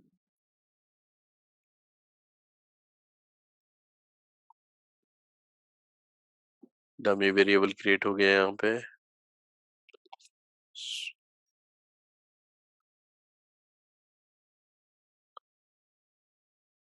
हाँ ये क्वेश्चन भी इम्पोर्टेंट है, डमी वेरिएबल हम लोग कब क्रिएट करते हैं, इस पे भी देखते हैं, ठीक है। इसके बाद okay, so here is the main part. So linear feature selection से हम लोग इंपोर्ट कर रहे हैं आरएफई, और लीनियर रिग्रेशन से इंपोर्ट कर रहे हैं logistic. Just we are assigning. So तुम्हारा जो क्वेश्चन था what happens if we don't give fit here, so just इसको असाइन कर दे रहा है, इनिशियलाइज कर रहा है बेसिकली। यस, so इनिशियलाइजिंग, उसके बाद RFE कॉल करके we are calling, we are passing this value. So इसमें इसका फंक्शन कॉल हो रहा है and we are giving the weight here. 20 is the weight, right? 20 features चाहिए। हाँ, उसमें फिट करेंगे, उसके बाद हम लोग प्रेडिक्ट करेंगे फिट के बाद। Okay, one more question I had. तो जब मैं ये असाइनमेंट कर रहा था तो ideally what we should do, पहले हमको पी वैल्यू देखना पड़ता है and then we have to look the VIF value, right? हाँ हाँ। तो हो क्या रहा था कि अभी एक असाइनमेंट था जिसमें एक पर्टिकुलर वेरिएबल था सनशाइन करके, that was like the hero of the model. तो वो बहुत ज्यादा अफेक्ट कर रहा था, but while I was following that P value फिर वो वीआईएफ, तो वो सनशाइन के फैक्टर को मुझे वेरिएबल को निकालने को बोल रहा था। So I had to do it considering VIF first and then after that P value देखना पड़ता। सो इज इट ओके कि पी वैल्यू भी चाहिए पहले फिर बाद में वीआईएफ चाहिए, या दोनों भी चलेगा, लाइक पहले वीआईएफ या पी वैल्यू? आई थिंक दोनों चलेगा, मतलब there is no specific rule है, कुछ तो है एक्चुअली, मतलब उसमें पी वैल्यू पहले देखना होता है, वीआईएफ पहले देखना होता है, ऐसा करके एक है। ओके पहले, हाँ, तो एक जो हमें सिखाया है वो बोला प्रायोरिटी, कि पहले पी वैल्यू देखो फिर बाद में वीआईएफ देखो। तो बट हाँ वही उसी हिसाब से जाना पड़ेगा फिर। तो हाँ, तो उसके हिसाब से गया ना मैं, तो वो मेरा जो जिससे मेरा आर स्क्वायर बढ़ रहा था ना, तो वही फैक्टर वो निकालने को मुझे चलेगा बोल ना। रहा था। Thing is that R square increase करना हमारा मोटिव नहीं होना चाहिए, राइट? मतलब वो होना चाहिए कि बेटर मॉडल किसमें से मिल सके। से फॉर एग्जांपल हो सकता है उसका मल्टी कोलिनियरिटी दे रहा होगा वो हाँ, दे रहा पर्टिकुलर। हो तो मैंने वैसे किया, तो मेरा आर स्क्वायर 60% के नीचे जा रहा था, तो ठीक है, फिर मुझे वीआईएफ के जरिए से किया मैं। हाँ वो चलेगा, कोई दिक्कत नहीं। मतलब देखो अभी मैंने भी ऐसा कुछ क्रिएट किया था, पता नहीं कौन सा, एक तो ये था असाइनमेंट था, मुझे भी याद नहीं आ रहा है। सो हम दो लोग मिलकर एक्चुअली डिस्कस करके कर रहे थे उसमें, तो दोनों का अलग अलग आया। और उसमें क्या हुआ, अपग्रेड में जो वो होता है ना, प्री डिस्कशन होता है असाइनमेंट से पहले, तो उन्होंने बोला था कि ये जो वेरिएबल्स है उसको तुम ड्रॉप कर सकते हो। तो हम लोगों ने क्या बिना उसके ही कर लिया था, चालू किया था। तो उसमें क्या अलग से हुआ था, मे बी थोड़ा बहुत कम ज्यादा आया है आर स्क्वायर वैल्यू, बट वो एक्सेप्टेबल था, मतलब मॉडल एक्सेप्टेबल था। उसमें कुछ ऐसा हेलो। मार्क डिडक्शन या कुछ नहीं किया था इन लोगों ने। So I think this is fine, कर सकते हैं। हेलो,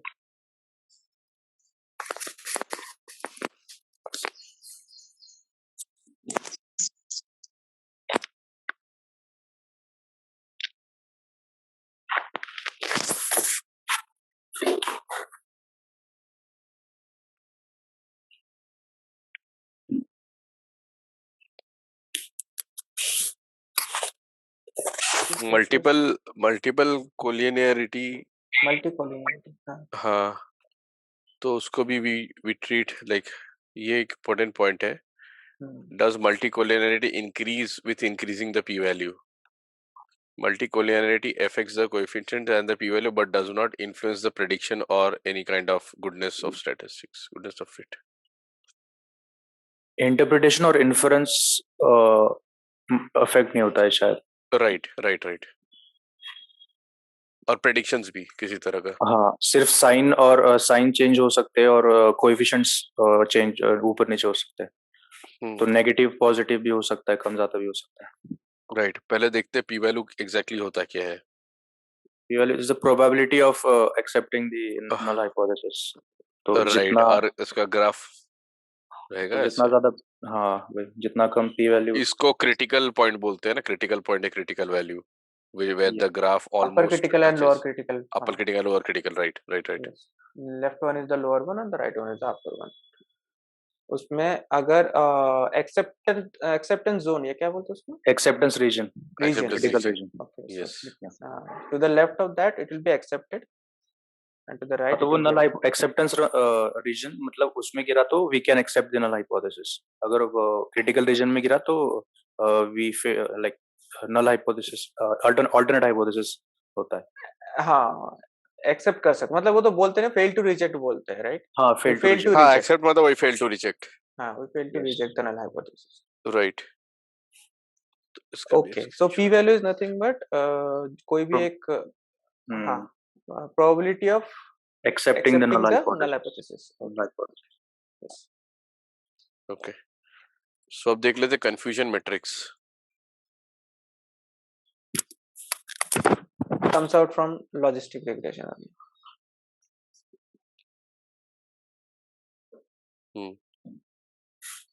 TPFP ये बहुत ही कंफ्यूजन है सीरियसली, मतलब इसलिए नाम सही दिया नहीं. सही दिया. लेकिन इसका एक ट्रिक है, वो मैंने ये किया था, थोड़ा डिसाइफर किया था, तो वो मेरे को समझ गया था actually. Trick as in rocket science नहीं है, मतलब याद रखने का बोल रहे हो, फॉर टू रिमेंबर. मतलब याद रखने का नहीं, नेमोनिक्स वगैरह ऐसा नहीं, बट लाइक अगर तुम थोड़ा डिटेल में ध्यान दिया तो इट्स नॉट दैट हार्ड. तो पूरा एक दिन में हो जाता है पूरा क्लियर, और नींद में उठ के भी बता. हार्ड नहीं है. सो इट्स बेसिकली देखो ट्रू पॉजिटिव और फॉल्स पॉजिटिव क्या होता है वो समझना है. बट मैट्रिक्स में कैसे लिखना है. हाँ, कभी कभी स्वैप भी कर देते हैं. पहले क्या 0 0 और 1, पहले ये फर्स्ट ये जो है ना 0 0 का जो है ना ट्रू भी रख सकते हैं. हाँ, स्वैप कर देते हैं, तो उसके वजह से ना वो true negative rate, true positive rate, false positive rate वो भी चेंज हो जाता है. तो हमको लगता है कि ये नॉर्मली पैटर्न फॉलो कर रहा है, लेकिन बेसिकली ये उल्टा फॉलो करते हैं हम लोग. ट्रू नेगेटिव की जगह ट्रू पॉजिटिव रहता है. हाँ, true negative, true positive, true negative. Yes, पहले ट्रू नेगेटिव आता है. सो इंटरव्यू में usually whatever I have came across, तो उसमें ये लोग ऐसे पूछते हैं कि what is true positive false positive in terms of a specific scenario, give an example. तो यहाँ पे क्रिमिनल वाला एग्जांपल रहता है और एक इसका एक एग्जांपल है कंफ्यूजन मैट्रिक्स. जज वाला, कोर्ट वाला. जज वाला, तो वो देखते हैं क्रिमिनल एग्जांपल. तो वहां पे एक रहता है where you will see that like एक प्रॉपर बहुत अच्छा एग्जांपल है. वो तो टाइप्स ऑफ एरर में आता है ना, वो बीटा और अल्फा वाला. इसमें भी आएगा. नहीं, टाइप 1 टाइप 2 का बात नहीं कर रहा हूँ. I am talking about false positive true positive scenario, right? So रुको, क्या उसको सर्च करें. फॉल्स पॉजिटिव एग्जांपल एक ये वाला है और एक कैंसर वाला एग्जांपल है. हाँ, अरे इंटरेस्टिंग चीज मिल गया. टाइप 1 टाइप 2 भी देख ही ले क्या साथ में? चलेगा. पहले फॉल्स पॉजिटिव देख लेते हैं. Okay, so this is interesting. What is false positive and false negative example? Okay, security. A false positive is when an ordinary item such as key or coin gets mistaken for weapons and the machine beeps. Okay. And a false so that is false positive. False positive का मतलब कि ये actually है नहीं, but your model is detecting that okay, that is something similar which is happening. Security. तो false है लेकिन true predict कर रहा है ऐसा. हाँ, exactly. It is predicting as that. तो इसको आते हैं false positive में, ठीक है? Now quality control में a false positive is when a good quality item gets rejected and a false negative is when a poor quality item gets accepted. ये example कहाँ दिया फिर? बकवास. अरे वो क्रिमिनल वाला एक एग्जांपल था ना यार, मैं उसी को देखता था हमेशा. False positive example.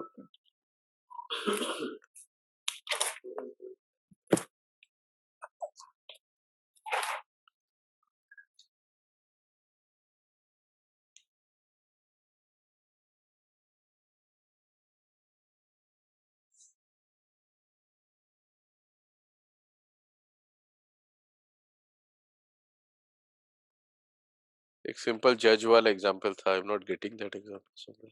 I think I got it. This ये वाला नेव बेस में आता है क्या कंफ्यूजन मैट्रिक्स? जिसमें नेव बेस में आता है क्या? Okay, no I got it. Yes. नहीं मिला क्या एग्जांपल? नहीं, एग्जांपल नहीं, वो मेरा थोड़ा किया था समझने के लिए थोड़ा, तो वो मिला मेरे को. ओके.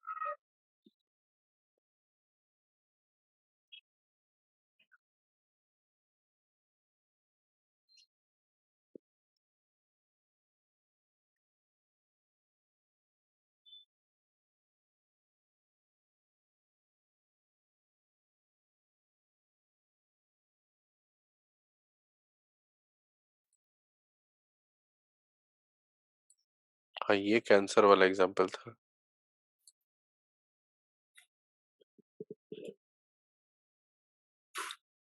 साइबर क्राइम नहीं मिल रहा मेरे को यार. I am trying to search for that one. I think वो टाइप, आर यू श्योर वो कंफ्यूजन मैट्रिक्स का ही एग्जांपल? टाइप 1 टाइप 2 का भी हो सकता है वो, क्योंकि टाइप 1 टाइप 2 में वो फॉर श्योर है, मैंने लिख के रखा है वो. अच्छा तो कंफ्यूजन टाइप 1 टाइप 2 का देखते हैं. पहले कंफ्यूजन मैट्रिक्स का एग्जांपल देख लेते हैं.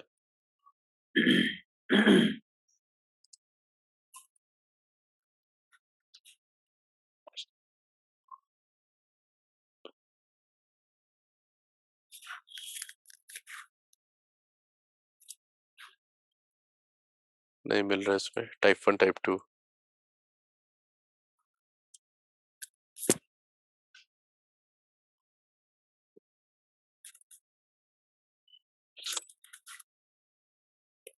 हाँ इसमें तो दिख रहा है. आप पिंग करो if you have the link. किसको मिल रहा है क्या? ये मैं स्क्रीन में देख रहा हूँ. वही जो है वो टेबल भी बना हुआ है इस साइड में. ये वाला? हाँ वो चेक करो, क्लिक करके क्या दिख रहा है. True false, rejected not rejected. ये देखो. फॉल्स पॉजिटिव फॉल्स नेगेटिव वाला. इंटरेस्टिंग. ये याद रहेगा. Type 1 error false positive. Type 2 error false negative. Okay okay. बस याद रहेगा अब. False positive. अब ट्रू पॉजिटिव कैसा होगा? जो लेडी को अगर बोला जाएगा तो that should be true positive, हाँ. Which is not an error. Yes. And false negative अगर बोला जाए तो वो इसको बोलेगा कि नहीं यू आर नॉट प्रेग्नेंट. हाँ हाँ you are not pregnant. Yes yes. चलो. Type 1 type 2 clear. टाइप अच्छा फॉल्स पॉजिटिव को ही टाइप 1 एरर बोलते हैं. ओके. एंड फॉल्स नेगेटिव को टाइप 2 एरर बोलते हैं. ये इंटरेस्टिंग एग्जांपल है. ये याद रहेगा. कंफ्यूजन नहीं होगा. इसमें भी लिखा हुआ है if you see that reality right the second image. ये वाला. हाँ रियलिटी ट्रू, देन इसमें लिखा है false positive, type 1 error false positive, type 2 error false negative. Another two are correct, so you don't have to bother about those two. Right. False has been detected as false and true has been detected as true only. Right. तो this is है. चलो एक बार ये भी देख लेते हैं. What is null hypothesis? Null hypothesis, yes. I got a question like what is probability? Simple. Chance. Probability मतलब यस और नो होने का चांस अगर बोलोगे. Occurrence of something? No, not occurrence. Occurrence Occurrence is the number of events. Occurrence of an event. Yes. So probability is the chance of getting it true or false, basically. Okay, Yeah. chance. Yes. So right. So null hypothesis क्या है? उसमें भी joint probability और वो बहुत आता है उसमें. बहुत सारा आता है. राइट. हाँ. अभी अगर उसमें हाँ है डिसजॉइंट का बात कर रहे हो. इंडिपेंडेंट एंड डिसजॉइंट ऐसा इंडिपेंडेंट डिपेंडेंट फिर डिपेंडेंट म्यूचुअली एक्सक्लूसिव फिर जॉइंट प्रोबेबिलिटी एडिशन मल्टीप्लिकेशन. हाँ टाइप्स ऑफ देखे जाएंगे तो बहुत कुछ होगा ऐसा. हाँ वही याद भी तो रहना है. वही तो इतना सारा सवाल है, उसके पास भी टाइम होना चाहिए इतना सारा कुछ पूछने के लिए.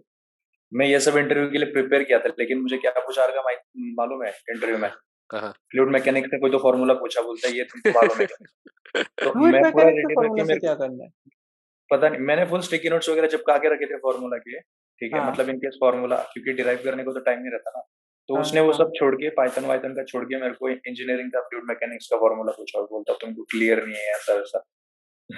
How does it matter वहाँ पे fluid प्रेशर mechanics? हो नो नो, बिकॉज उनको एनेस्थीसिया मशीन में फ्लूइड मैकेनिक्स आता है ना, एनेस्थीसिया वेंटिलेटर्स में, so Okay. He might be relating it to it, considering my mechanical background, he was expecting me to know. अच्छा, Yes. मैं तो बोलूँगा relevant होने क्योंकि फॉर्मूला वो सब क्यों याद रखना है।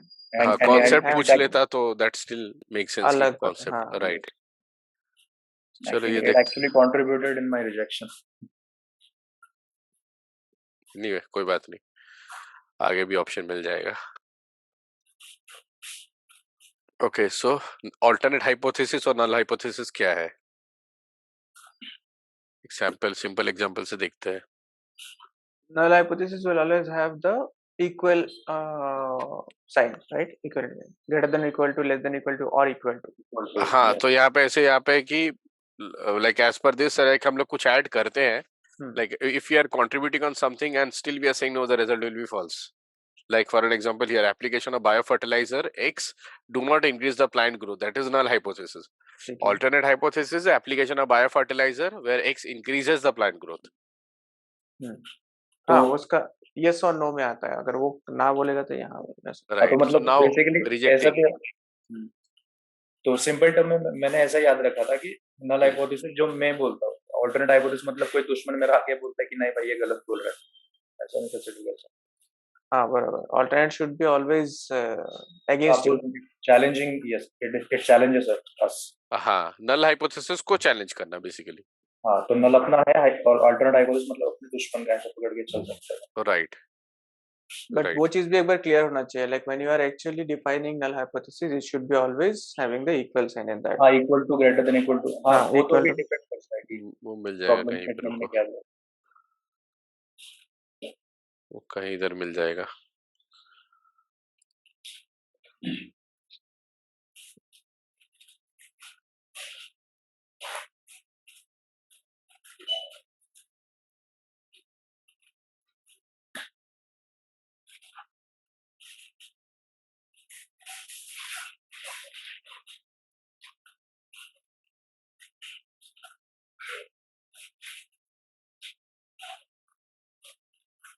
हाँ, this is what you are saying ना. हाँ, एवरेज हाँ, ये बोल रहे थे राइट. हाँ, इक्वल टू साइन रहेगा, नॉट इक्वल टू इसमें आता है. यस, वो डिपेंड करता है ना. ऊपर भी देखो उसमें लिखा था h naught is always less than or equal to 8.2, right? And h1 is always greater than 8.2. It cannot have the equal sign in that. It cannot be greater than and equal to. ऐसा नहीं होता. h1 will be always either greater than or less than or not equal to. Right. इसका भी screenshot लेके रखते हैं.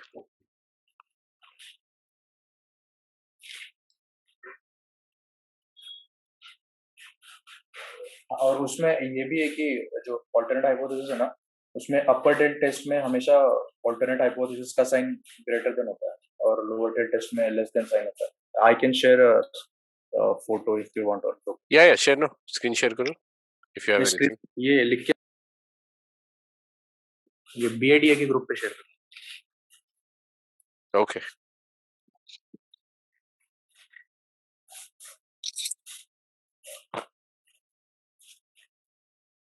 So anyway, we will keep the screenshots at one place, quick revision के लिए. Right. So आगे बढ़ते हैं. What else? What else do we have? Clustering थोड़ा सा देख लेना पड़ेगा मुझे. क्लस्टरिंग का पूरा लॉजिक ही भूल गया कैसे करते थे. क्लस्टरिंग आते हैं पीसीए पे आते हैं. ठीक है, चलो देखते हैं what is clustering. Clustering simple है. मतलब देखो, इफ यू हैव सिमिलैरिटीज ना, मतलब जैसे कि मान लो तुम्हारे पास कोई डेटा है which is black and white and इससे सिमिलर कुछ मिल रहा है तो we assign that in a specific way. हाँ, बट लाइक पहले जो उसको ये करते हैं ना, मतलब how you classify those, I mean how do you segment, make the code level पे, राइट? हाँ, कोड लेवल पे जाते हैं. उसका लॉजिक जो है.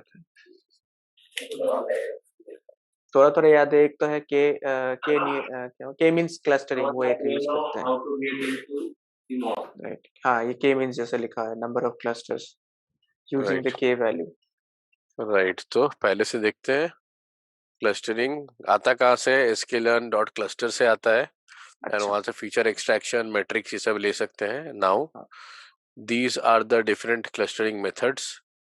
सो के मीन क्लस्टरिंग बहुत सारा है, mostly we use K means only, right, majority of the K cases. Means and hierarchical भी कर सकते हैं, वर्ड ये है ना, word hierarchical clustering, right right right. So इसके use case, so this is an interesting table, मस्त है। हाँ सच में, एक जगह पे लिखा हुआ है सारा।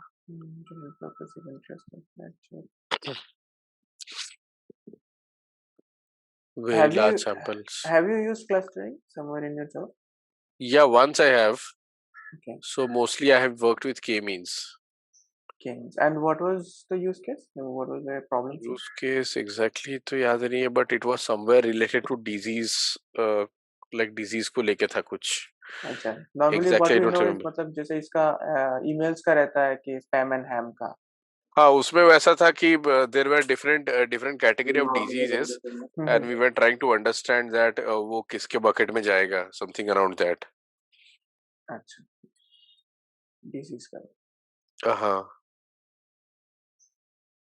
So again, अगर जैसे कि अभी हम लोग बोल सकते हैं ना कि कोई भी machine learning के मॉडल के हिसाब से we are trying to predict, right? Most of the time we are trying to predict For the what? values. Values. For values, yeah. For any kind of values that is given, we are trying to predict some outcome of that. Right. हाँ, तो predictive analysis ही होता है इसमें, right? अभी दूसरा we were discussing yesterday, कुछ दो और भी different analysis है ना, predictive और क्वालिटेटिव क्वांटिटेटिव के अंडर पे बोल रहे हो? हाँ, क्वालिटेटिव क्वांटिटेटिव का बोलो ना थोड़ा सा, वो कैसा रहता है मतलब? अरे वो अभी तो देखा, क्वालिटेटिव क्वांटिटेटिव अभी किसी एक चीज में आया ना, अभी जस्ट हम लोग कवर किए, रुको मैं भी भूल गया, देख लेते हैं। See qualitative quantitative analysis mostly how you will describe, better है, रुको इधर से उठाते हैं। Quantitative,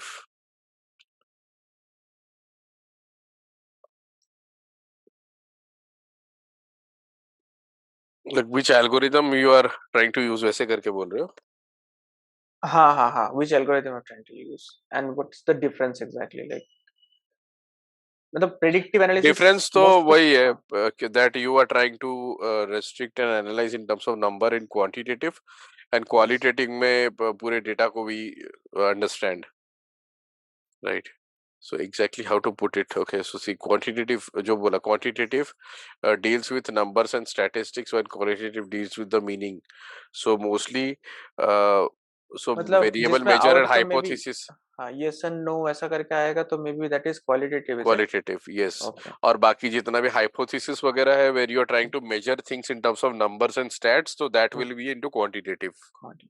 Anyway, right, even in research also we say ना that हाँ. qualitative research क्या है, quantitative research क्या है. So So this is that story. एक ऐसा बोल सकते हैं क्या, like when we are trying to see कि अगर विराट कोहली का कुछ पुराना हमने परफॉर्मेंस देखा and we are trying to create a model of that, ठीक है, say linear regression model, now we are trying to figure out कि वो next match में कितना स्कोर करेगा, so that will go for that will go into quantitative, yes, yeah, because you are basic your calculation on the stats of the previous record. okay. Qualitative का क्या example रहेगा? Qualitative में जैसे कि बोल सकते ना कि वी हैव टू प्रेडिक्ट, से फॉर एग्जांपल आज रेन होगा कि नहीं, कल रेन होगा कि नहीं, से फॉर एग्जांपल लाइक दैट, पुराना कुछ भी वेदर का पूरा स्टेटस उठा लिया, then we have created some predictive model, और उस पे हमने क्या देखा कि मे बी आज पुराने जो भी डेटा के ऊपर चेक कर सकते हैं वेदर इट विल रेन और नॉट टुडे, तो बेसिकली कैटेगरिकल के लिए, कैटेगरिकल आउटपुट के लिए, yes, that's what I understand from this one. अरे वो वही है ना, वही मैं एक एग्जांपल देख रहा हूँ, if I can get any example.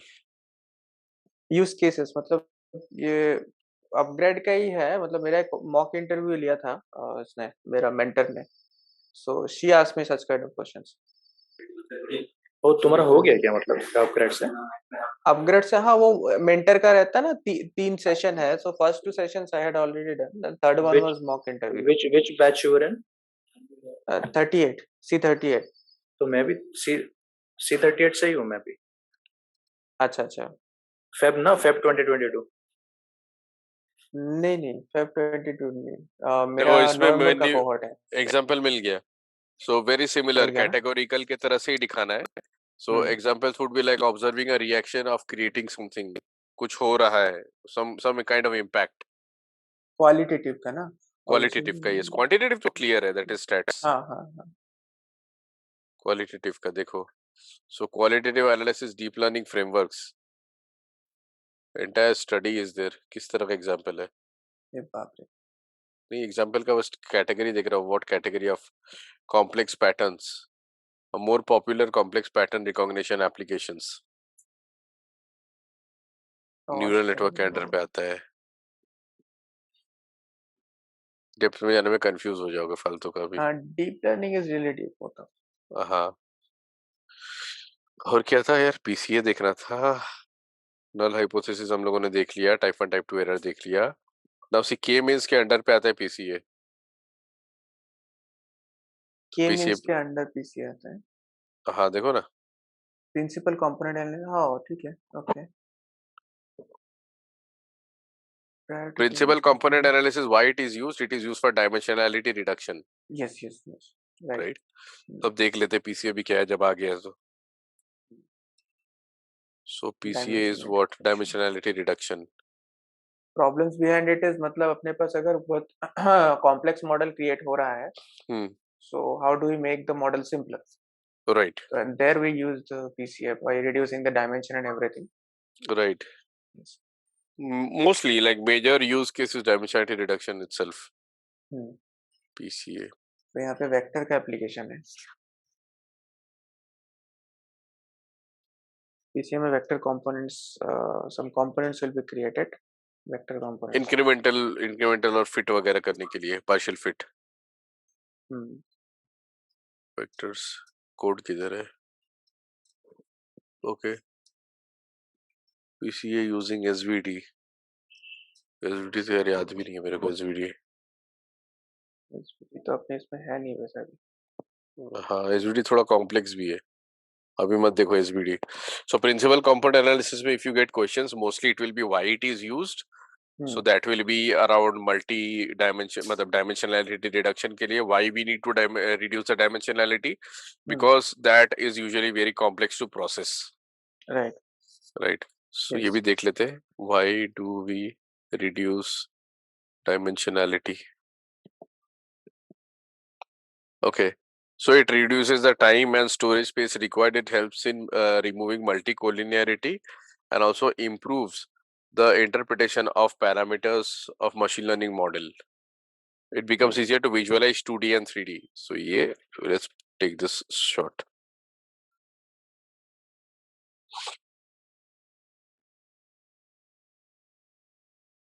Right.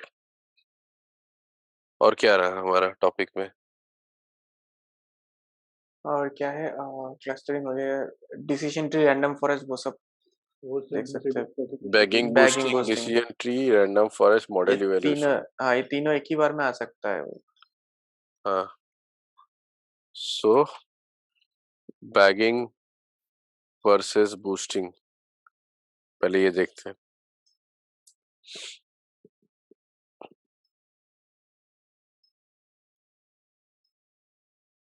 Upgrade का आ रहा डायरेक्ट। इसका एक बहुत अच्छा वीडियो है, so I know a video which is very interesting. मैंने वहीं से पढ़ा था सबसे फर्स्ट टाइम, बट एनीवे इसको एक बार पहले ब्लॉग देख लेते हैं। 10-12 मिनट का वीडियो है, I will share that link, बहुत अच्छे से एक्सप्लेन है वो। सिंगल बैगिंग बूस्टिंग, वो एक सैम्पलिंग टेक्निक है ना ये? यस, दोनों सैम्पलिंग टेक्निक ही है। दोनों सैम्पलिंग टेक्निक है, हाँ। सो इसमें क्या होता है? Random sampling with replacement. इसमें होता है random sampling of replacement with overweighted data. एक विद रिप्लेसमेंट, दूसरा विदाउट रिप्लेसमेंट, ऐसा कुछ था। हाँ, ये पैरेलल है, ये सीक्वेंशियल है। मतलब बैगिंग में क्या डायरेक्ट? हाँ, and random forest comes under boosting technique. So they evaluate and then they keep on retraining, वैसा होता है रैंडम फॉरेस्ट में। Acha, the differences are here. Okay, interesting.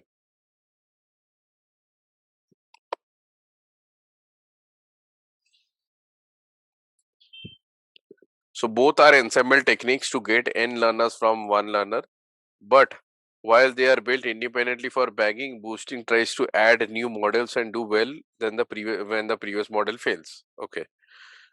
Both generate training data sets by random sampling, ठीक है, but only boosting determines the weight for the data to tip the scales of the most favored ones and the difficult cases.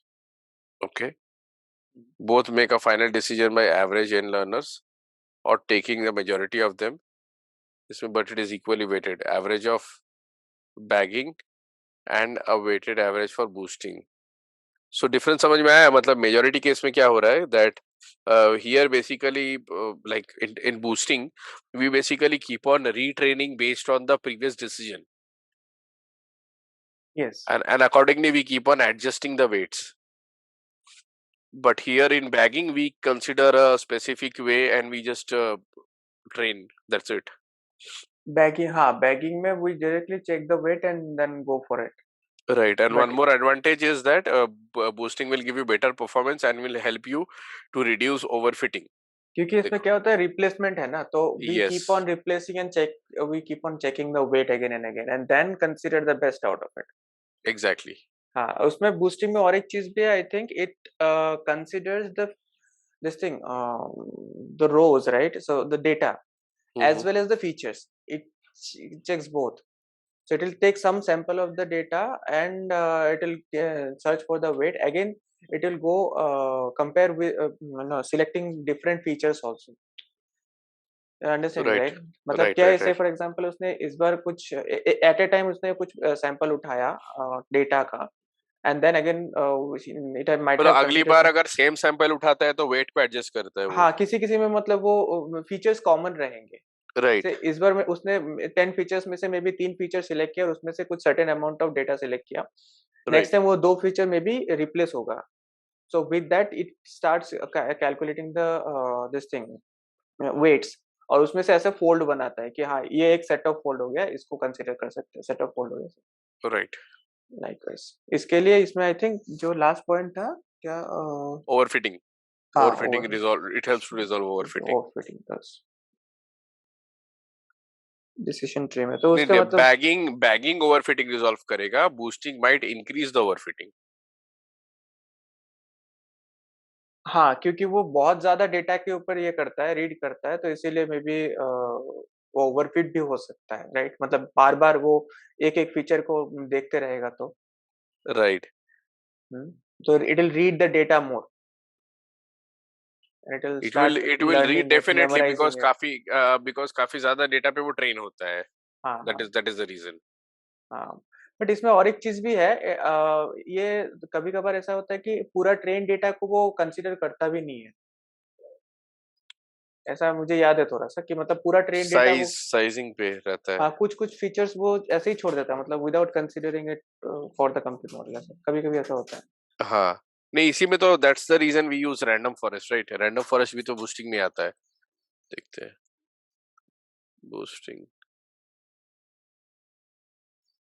Others, do you guys remember anything? Random forest का मेरे को याद है. हाँ. Because random forest में क्या होता है कि यू हैव अ पार्ट जिसमें वेट्स गेट डिस्ट्रीब्यूटेड, देन फिर वापस आता है, and of the day you get a final output. हाँ, बूस्टिंग एक्सप्लेन्ड. हाँ, ये वाला वीडियो मैं बोल रहा था, इसमें देखना एडा बूस्ट और इसका बहुत अच्छा एक्सप्लेनेशन है. तो 4-5 video I will share you the link, मैंने उससे बहुत पहले पढ़ा था. ओके, सो यहाँ देखते हैं बूस्टिंग एल्गोरिथम एक्सप्लेन्ड. ओके, हाँ ये तो है कि वीकनेस पे ये क्या करता है, पिछला स्टेट का वीकनेस उठा के रिट्रेन करता है. So one of the algorithm is एडा बूस्ट. एडा boost is a specific boosting algorithm developed for classification problems, also called as discrete data boost. The weakness is identified by the weak estimator error rate. Formula मेरे को याद नहीं रहेगा, देखना है देख लो. नहीं देखना, मुझे भी नहीं देखना. याद रहेगा नहीं, पॉसिबल ही नहीं है. पूछेगा तो मना कर देंगे, नहीं पर नहीं आता. सूडो कोड, इसका सूडो कोड लिखा हुआ है सूडो कोड कौन देखेगा अभी? इम्प्लीमेंटेशन इन पाइथन, ये सारा सब एनसेम्बल से इंपोर्ट होता है, ये याद रखना, scale and dot ensemble. Ensemble से, हाँ एनसेम्बल टेक्निक से, डिसीजन ट्री भी और रैंडम फॉरेस्ट भी दोनों। हाँ, और क्लस्टरिंग के लिए अलग ये है cluster, right? Cluster, scale and dot cluster. Yes. हाँ, रैंडम ग्रेडियंट बूस्टिंग में क्या है? Gradient boosting approaches the problem a bit differently. Instead of adjusting the weight of data point, gradient decision focuses on the difference between prediction and the ground truth. Okay, so वहां पे हम लोग क्या कर रहे थे, पिछले स्टेट का वीकनेस देख के we were assigning the weights accordingly. यहाँ पे क्या करते हैं, we are trying to find the difference between prediction and the actual truth का, and then accordingly we calculate. Okay. Gradient. हाँ, इवन ग्रेडियंट तो उसमें पता नहीं कौन क्या पूछ लेगा, कोई ठिकाना। अच्छा हाँ, दो एक चीज ये था, याद है, कर्टोसिस स्कूल में कुछ था क्या? स्क्यू एंड कर्टोसिस का? स्क्यू एंड कर्टोसिस था ना? स्क्यू तो हमने पढ़ा, कर्टोसिस क्या है? हाँ हाँ हाँ, स्क्यूनेस क्या है? स्क्यूनेस तो पता है हमें। हाँ, स्क्यूनेस हमने कर्टोसिस पढ़े रहते is the measure whether the data are heavy tailed or light tailed relative to the normal distribution. Flatten हो रहा है राइट में, ऐसा क्या? मतलब नहीं, मतलब इसका मतलब यह है कि तुम्हारा जो स्क्यूनेस है वो कितना हैवी है, लाइक कितना percentage of the points are towards the skewness. Heavy tailed और लाइट टेल्ड का मतलब ये अच्छा, है। वो थोड़ा सा पिक्चर खोलो ना, जो दिख रहा है राइट में, कौन सा? ब्लू वाला जो पिक्चर दिख रहा है ना, हाँ ये वाला? हाँ, ये तो स्क्यूनेस है, पॉजिटिव नेगेटिव स्क्यूड। ऐसा वो बीच में श्रिंक हो रहा है, मतलब वो डिस्ट्रीब्यूशन कम हो रहा है ऐसा ना कर्टोसिस में? कॉनकेव कॉन्वेक्स दिख रहा है थोड़ा, कॉनकेव कॉन्वेक्स मतलब ऐसे उठ रहा है वो। डिस्ट्रीब्यूशन कम है उसमें, मतलब हाँ, स्टैंडर्ड डेविएशन जो बोल सकते हैं, स्टैंडर्ड डेविएशन कम है। इसको देखते हैं। अच्छा, ये तो वही है, positive kurtosis, normal and negative. Okay, चलो इसका भी स्क्रीनशॉट ले लेते हैं। स्क्यूनेस भी रहा फिर भी स्टैंडर्ड डिस्ट्रीब्यूशन तो सेम ही रहेगा ना? स्क्यूनेस भी रहा तो स्टैंडर्ड डेविएशन टेक्निकली सेम रहेगा नहीं? कैसे सेम रहेगा डेविएशन? क्योंकि डेविएशन फ्रॉम द मीन है, राइट? ओके, हाँ, standard deviation is nothing but deviation from the mean. तो अगर तुम्हारा स्क्यू हो गया तो मीन शिफ्ट हो जाएगा। हाँ, राइट। हाँ, तो उसके बाद वो डेटा ज्यादा एक साइड में आ जाएगा, तो डेविएशन चेंज। हाँ, बट आई थिंक कर्टोसिस में हमारा ये चेंज नहीं होगा, राइट? डिफरेंस, बिकॉज वो तो मीन के अगेंस्ट ही बढ़ रहा है, हमारा मीन ही एक तरह से बढ़ रहा है। हाँ, वो डेविएशन मतलब क्या होगा, डेविएशन जितना रहे हायर साइड में नहीं है, मतलब वो कम होते जाएगा। अगर ये है जैसे कि पॉजिटिव में देखोगे, so say for example the data is distributed up to maybe 2 sigma, but 3 sigma में कुछ मिलेगा नहीं तुमको, 3 सिग्मा तक है ही नहीं, समथिंग लाइक दैट। हाँ, तो घूम फिर के दोनों पे ही वो चेंज हो जाएगा। हाँ, दोनों में ही चेंज होगा। Yes, okay, right. बहुत पढ़ लिए रे आज, 2 घंटे में नहीं? क्या पढ़ लिए? और भी बहुत कुछ करना पड़ेगा इसमें तो। क्या वो तो है, वो तो क्या पूछेगा पता नहीं है, कोई पता नहीं है। तो आगे बढ़ते हैं, स्टैटिस्टिक्स को खत्म करके पटाख से आगे बढ़ते हैं, क्या बोलते हो?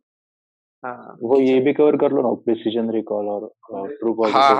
हाँ, और वो सेंसिटिविटी का 3 नाम, सेंसिटिविटी, स्पेसिफिसिटी, फॉल्स पॉजिटिव। अरे सेंसिटिविटी स्पेसिफिसिटी बस वही है, ट्रू पॉजिटिव और फॉल्स पॉजिटिव रेट को ही बोला जाता है। F1 स्कोर भी सेम थिंग है ना? F1 स्कोर दोनों को मिला का फाइनल एक फार्मूला है, वो लिख लेते हैं। अच्छा हाँ, एक फार्मूला है दोनों combination.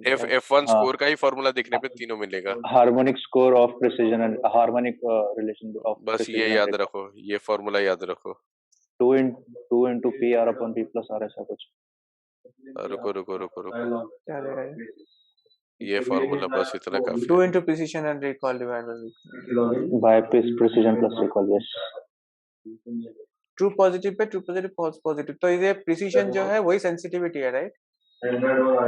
Precision positive predictive value है। हाँ, प्रिसिजन सेंसिटिविटी सेम नहीं, प्रिसिजन सेंसिटिविटी में number of years correctly predicted upon total number of years रहता है। 3 नाम है जो कि सिमिलर है एक्चुअली, बच्चे। हाँ, आई थिंक जो तुम बोल रहे हो वो सेंसिटिविटी है। और प्रिसीजन अलग रहता है. प्रिसीजन में number of positive correctly predicted upon total positive होता है वो. नहीं सेम एक कुछ सिमिलरिटी था. इवन आई वेट देखते हैं. Precision versus sensitivity versus precision. Recall रहता है सेंसिटिविटी. नहीं ये तो रिकॉल नहीं रहेगा. रिकॉल हम श्योर रिकॉल नहीं होगा. Recall is sensitivity yes. And precision is specificity. Sorry नहीं, प्रिसीजन स्पेसिफिसिटी नहीं रहता है. स्पेसिफिसिटी ट्रू नेगेटिव रेट रहता है. Precision is positive predictive value TP upon TP plus FP. ये फार्मूला मेरे को मालूम है. देखो this recall is sensitivity. Correct.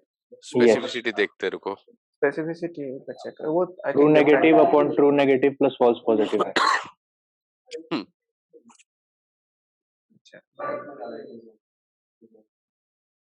Specificity is true negative rate. True negative upon true negative plus false positive. False specificity. Yes. ये clear करने के लिए बहुत टाइम दिया मैंने. ये 6 जो है ना, याद रखने के लिए थोड़ा टाइम देना पड़ेगा.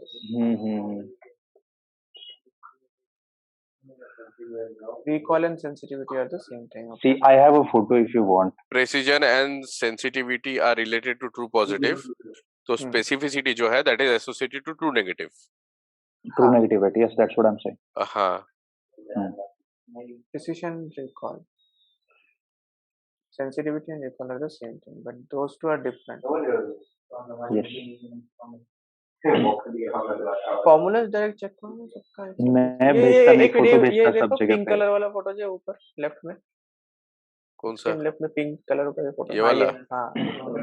अरे हाँ बहुत अच्छा फोटो है.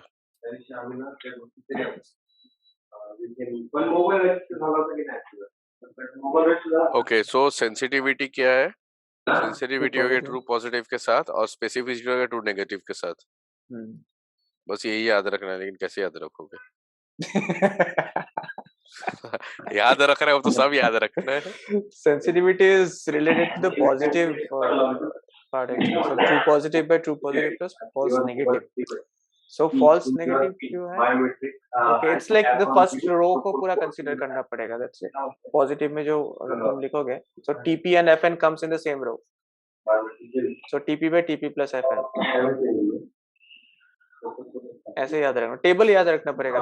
उसको याद रखो. किसी भी तरह याद रखो. टेबल याद रखो बस. हाँ टेबल. मैं एक फोटो भेजता ग्रुप पे, वो देख लो. हाँ और एक और तरीका मैं बताता हूँ. तो इसमें जो मेरे को मतलब थोड़ा लेम साउंड कर सकते हैं, ठीक है, बट ऊपर में और नीचे में क्या लिखा है, हाउ आई वुड अंडरस्टैंड. दोनों एस से स्टार्ट होता है. पहला कम्स ई, उसके बाद पी, राइट. तो अल्फाबेटिकल ऑर्डर में ये पहले आता है, ठीक है.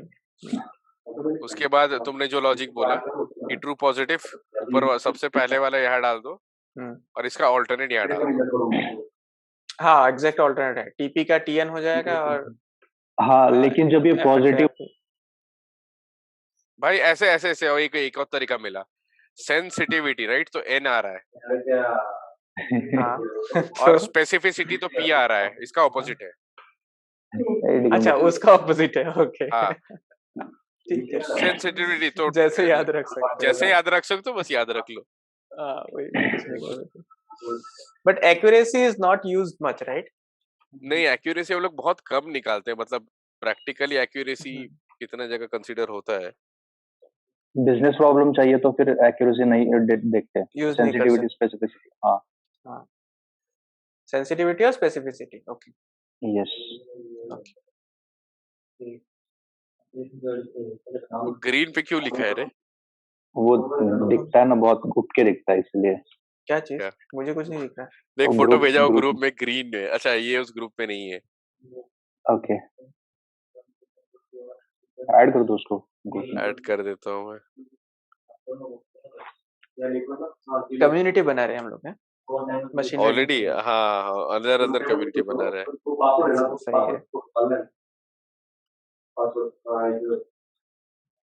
I'm adding you. Revision is boring when you're doing it alone. मेरे हिसाब से. हाँ इतना देर कोई 2-3 घंटा बैठ ही नहीं पाओगे इसमें. अकेला मैं अभी तक तो कितना बार फोन पकड़ लेता. बहुत सारा हम लोग का रिवीजन एक्चुअली हुआ आज. हाँ, बट इसको थोड़ा सा रिफाइन करना पड़ेगा. कंबाइन में न्यू कॉन्सेप्ट्स पर भी पता चल जाते हैं. कंबाइन. हाँ ठीक है, मैं भेजता वापस फोटो. ठीक है. हाँ यस. दोनों फोटो शुभम को नहीं अलग से. रुको इसमें. ठीक है, शुभम को अलग से सेंड कर देता. ये क्या है? सही बोला. ग्रीन क्यों है? अच्छा, बट इच्छा है, मतलब पूरा चीट नोट बना के रखा है. सही. दीवार पे चिपका लो. ये मेरे लैपटॉप पे चिपकाया है. स्क्रीन के ऊपर नहीं, ये कीबोर्ड के ऊपर थोड़ा सा. When TPR increases, the FPR values decreases. Yes. तो डायरेक्टली प्रोपोर्शनल क्यों लिखा? क्या वो एक्चुअली डायरेक्टली प्रोपोर्शनल होता है, लेकिन गुड मॉडल में टीपीआर हमको ज्यादा चाहिए होता है, एफपीआर हमको कम चाहिए होता है. वेयरएज द एक्चुअल रिलेशन उनका डायरेक्टली प्रोपोर्शनल ही होता है, टीपीआर एफपीआर का. अच्छा, one increases, the other one also increases, right? Vinod है क्या अभी कॉल पे? विनोद का लाइट गया है घर का, तो पावर कट की वजह से मैं ऑफ हो गया. अच्छा, अभी है तुम ना. ठीक है, तुम ऑफ हो गया. नहीं वो ऑफ नहीं हुआ है, वो भी ऑन है. सॉरी.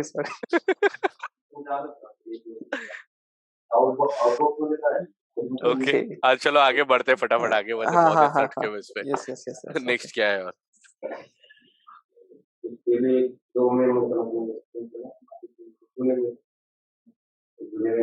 रैंडम फॉरेस्ट देख रहे थे ना हम लोग.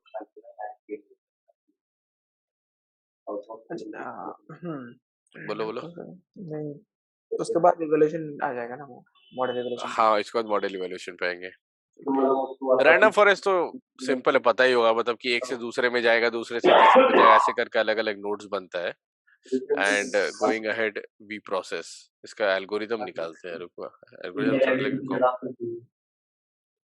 Towards it assigned. Background noise आ रहा है किसी का. किसी का. हाँ, अब शांत है. किसी का बैकग्राउंड नॉइज आ रहा है. हाँ, अब शांत है. अच्छा, रैंडम फॉरेस्ट फिर इनकॉग्निटो पे खोलना है.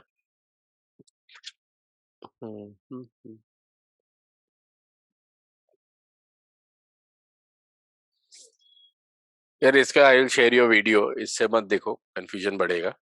ठीक है. सो मेरे पास बहुत अच्छा वीडियो मैंने देखा हुआ है. वो वीडियो देखना, उससे एकदम क्लियर हो जाएगा. Tell you which video. ये यहीं पे दिखा देता हूँ कौन सा वीडियो. रुको.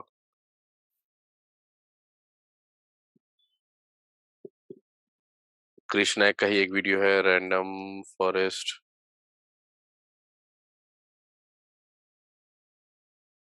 कृष्णा एक. हाँ, ये वाला वीडियो देखना. Okay, so I am sharing this link. यहाँ पे कहाँ शेयर करूँ? चैट पे. ये एक रैंडम फॉरेस्ट का व्हाट्सएप पे भेज दो. भेज देता हूँ. ग्रुप कौन सा है वो, किसका है? उसी पे डाल दिया. मैंने ही बनाया है. दोनों मेरा ही ग्रुप है. और एक है बैगिंग वर्सेस बूस्टिंग. बहुत अच्छा वीडियो है ये. मैंने देखा था, सबसे पहले मैंने यही से समझा था. ये दोनों बैठ के देखना, क्लियर हो जाएगा. ज्यादा बड़ा भी नहीं है, 6-7 मिनट का वीडियो है. अभी थियोरेटिकली पढ़ोगे कंफ्यूजन बढ़ जाएगा अननेसेसरी. उसका मैंने थोड़ा बहुत कुछ वीडियोस चेक किया था. वैसे इज इट गुड? सही है क्या उसका? कुछ वीडियोस अच्छा रहता है, नॉट ऑल. Okay. मतलब मैं पर्सनली सारा वीडियोस तो नहीं देखता, बट कुछ ये जैसे मेरे को ये वाला काफी अच्छा लगा था. थोड़ा कॉम्बिनेशन बैठा के देखना पड़ेगा. That's how. So I love this video बहुत अच्छे से. एंड ये वाला भी, बायस एंड वेरिएंस वाला भी बहुत अच्छे से समझाया है. ये 3 वीडियो देख लेना.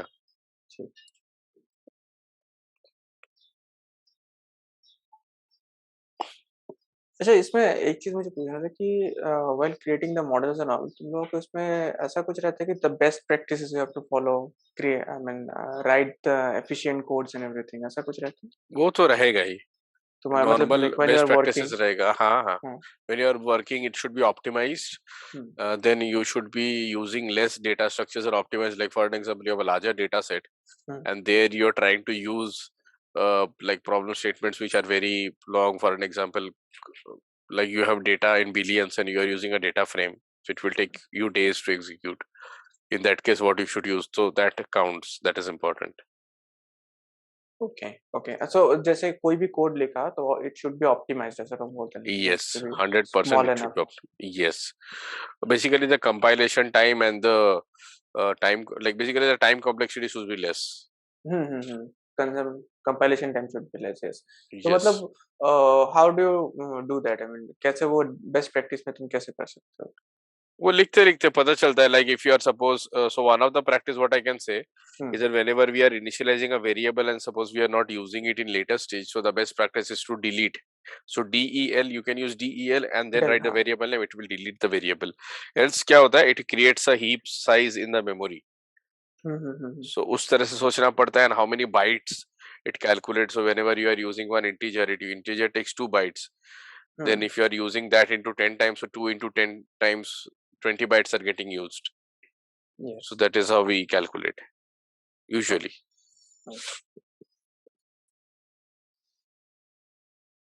Or do you get to learn anything like there might be some pre-written codes also, right, in your organization itself? कुछ पहले से मिल सकता है क्या ऐसा references? Sometime yes, sometime no.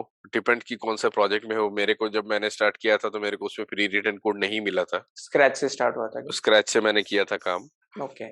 तो ऐसा था, बट डिपेंड्स कि प्रोजेक्ट पे क्या चल रहा है, तो वो बहुत सब्जेक्टिव क्वेश्चन है. कभी मेजॉरिटी केसेस में मिल जाता है. If your project is running for some time and you are not starting it from the first day, so you might get pre written code. Yes. Okay. Kalpesh, do you have any experience of coding? नहीं bro, मेरे को 4 महीना हुआ coding field में आके. अच्छा, फरवरी से लेके अभी तक ऐसा है? अभी तक yes. Prior to that I have I did C basic what Python I started now. अर्घा का तो होगा पूरा, मतलब इतना सारा से क्या? You're from CS background right अर्घा? हाँ, कोडिंग का मेरे को एक्सपोजर है. जावा के साथ काम किया है and now it has been more than 2 years with Python. ठीक ठाक एक्सपीरियंस. तनिषा को भी अच्छा एक्सपीरियंस है कोडिंग का. She also from CS background. I think so. Tanisha CS से हो क्या? वो काम करने गई. म्यूट करके सो गई है. नहीं, काम कर रही है. काम कर रही है. आई डोंट थिंक सो काम कर रही है वो. तो अभी मुझे कोडिंग अर्घा व्हाट आई फील इज कि जो भी अपग्रेड में कंटेंट है ना, दैट इज मतलब कोडिंग पे इतना मेरे को नहीं लग रहा है. नहीं, तो पाइथन का एक्चुअल कोडिंग बहुत ज्यादा है डीप.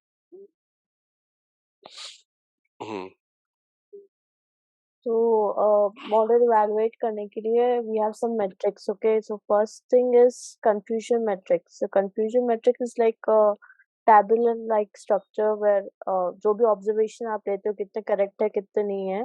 So you make पहले मॉडल इवैल्यूएशन क्या है, करते क्यों हम लोग मॉडल इवैल्यूएशन? कि वो correct observation दे रहा है कि नहीं दे रहा है. Like suppose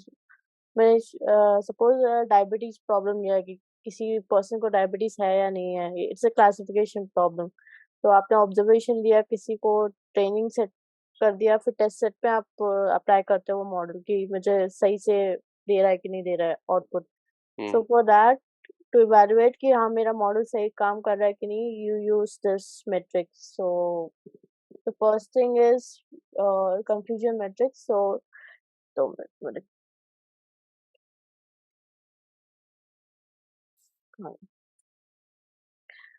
तो ये टेबल देखा ही होगा तुम लोगों ने, लाइक क्लासिफिकेशन रिग्रेशन के टाइम में. This table is like you have जितने भी करेक्ट होंगे वो इधर होंगे, पॉजिटिव मतलब एक्चुअल और प्रेडिक्टेड में जितने भी लेबल्स और ऑब्जर्वेशंस करेक्ट होंगे वो यहाँ पे आ जाएगी. फिर if the negative are corrected, like predicted और एक्चुअल केसेस दोनों सही है in negative class. Like 2 class होती है जैसे बाइनरी क्लासिफिकेशन ले लिया, तो एक में है एक में नहीं है. तो this is for the negative class and then the other 2 will be like एक में आपको सपोज डायबिटीज वाला पेशेंट है पर आपने उसको क्या बोलते हैं, नहीं उसको बाद में जब मॉडल परफॉर्म करोगे तो अगर वो दिखाता है कि नहीं है वो डायबिटिक नहीं है, नॉन डायबिटिक है. हाँ, तो उन दो केसेस में या दोनों हो सकता है कि लाइक एक डायबिटिक है पर आपने नॉन डायबिटिक बता दिया और जो नॉन डायबिटिक वो डायबिटिक बता दिया, तो ये 2 केसेस यहाँ पे आ जाते हैं कि नेगेटिव को पॉजिटिव बता दिया और पॉजिटिव को negative. So all this observations यहाँ पे आ जाती है, जैसे कि यहाँ पे नंबर्स यहाँ पे आ जाएंगे। तो यहाँ पे 4 मेन थिंग है, like sensitivity, specificity, positive predictive value और नेगेटिव प्रेडिक्टिव वैल्यू। मेन तो सेंसिटिविटी और स्पेसिफिसिटी है। तो ये सेंसिटिविटी क्या करता है कि कितने correct actual positive cases identified हुए हैं। तो जितने भी सही आइडेंटिफाइड हुए हैं that will be considered into sensitivity, और जितने भी नेगेटिव केसेस करेक्टली आइडेंटिफाइड हुआ है वो स्पेसिफिसिटी में आ जाएगा। तो ये सब के फॉर्मूलाज है। आगे बढ़ जाओ, ये वाला पार करो, ये हम लोगों ने काफी लंबा डिस्कशन किया था। अच्छा, एक बार वो हाँ चेक करो ना अर्घा, वो जो हाँ मैंने स्क्रीनशॉट लिया है और हाँ इसमें जो दिख रहा है हाँ sensitivity was coming on the top, right? इसमें देखो हाँ नीचे आ रहा है।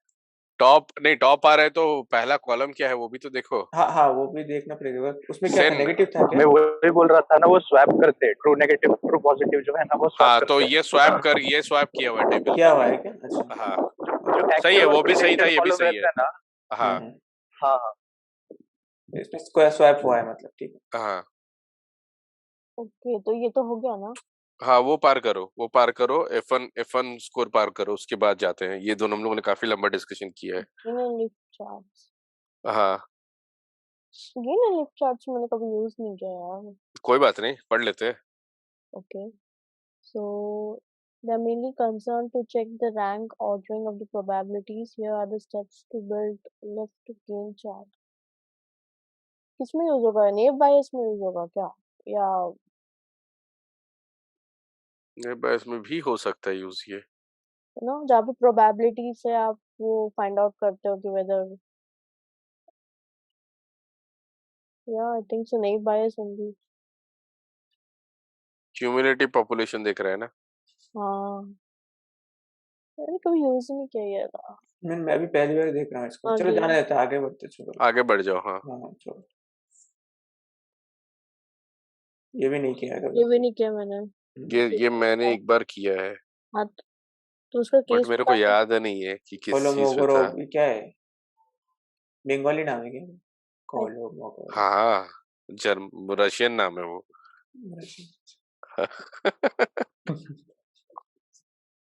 चलो आगे बढ़ते हैं फिर। सही। हाँ, so हाँ तो ये डिस्कस करते हैं। AUC ROC, yes. हाँ ये so area under ROC actually एक केस था जिसमें देवर क्वेश्चनिंग कि या तो मैट्रिक्स के हिसाब से जाओ या तो आरओसी कर्व के हिसाब से जाओ, which is the best metric to हाँ, तो इवैल्यूएट आरओसी कर्व में हम लोग करते क्या है? हम लोग सेंसिटिविटी और स्पेसिफिसिटी के बीच स्पेसिफिसिटी का का ग्राफ निकालते हैं, राइट? हाँ तो what does it mean? Actually we decide the threshold here, right? हाँ जिसमें वो जैसे कि पीक में जा रहा है, जहां से वो फ्लैटन होना चालू होता है, so we consider that as a threshold. हम्म तो आरओसी कर्व उसी में यूज करते हैं, मतलब सेंसिटिविटी वर्सेस स्पेसिफिसिटी का कर्व है, then we find out the threshold point here नहीं, एंड ये सेंसिटिव वर्सेस स्पेसिफिसिटी का नहीं है ये सेंसिटिव एक तो वर्सेस 1 माइनस स्पेसिफिक। लिखा TPR नहीं नहीं, ये ग्राफ में SPR ऐसा का लिखा है, होता है इसलिए बोल और रहा हूँ मैं, एक देखो। सेंसिटिविटी और 1 माइनस स्पेसिफिसिटी का होता है। हाँ, तो वो मैंने जो भेजा ना फोटो, उसमें 1 माइनस स्पेसिफिसिटी का वो FPR फॉल्स पॉजिटिव रेट, और हाँ, ये sensitivity false versus false positive rate है पॉजिटिव और ये rate. True positive yes, rate है। तो उन ट्रू दोनों की पॉजिटिव वैल्यू रेट मिला एग्जैक्टली। के फिर एक कर्व बनाते हैं and then this blue line जितनी बड़ी होगी, मतलब जितना एरिया कवर एरिया होगा अंडर द उतना कर्व। मॉडल सही रहेगा, उतना अच्छा वो रहेगा, हाँ। एरिया अंडर अच्छा द रहेगा। कर्व जो बोला, हाँ हाँ, एक्चुअली में। तो तुमने जो बोला ना, वो आपका नाम क्या है, वो दिसंबर शुभम, बैच वाला शुभम। शुभम, तो तुम जो बोल रहे थे ना, मैंने हाँ शिवम जो, तो तुमने बोला ना डायरेक्टली प्रोपोर्शनल क्यों दिखा है, तो it is actually directly proportional, but the good model says that APR ज्यादा से ज्यादा चाहिए और एफपीआर कम से कम चाहिए, सो दैट रिप्रेजेंट्स कि एरिया अंडर द कर्व ज्यादा अच्छा रहेगा। वो नीचे का जो स्ट्रेट लाइन दिख रहा है मुझे, वही हाँ, है एक्चुअली, तो बात ब्लू है। कलर का है, ब्लू कलर का है। एक मिनट नीचे वाले जाओ, आरओसी का।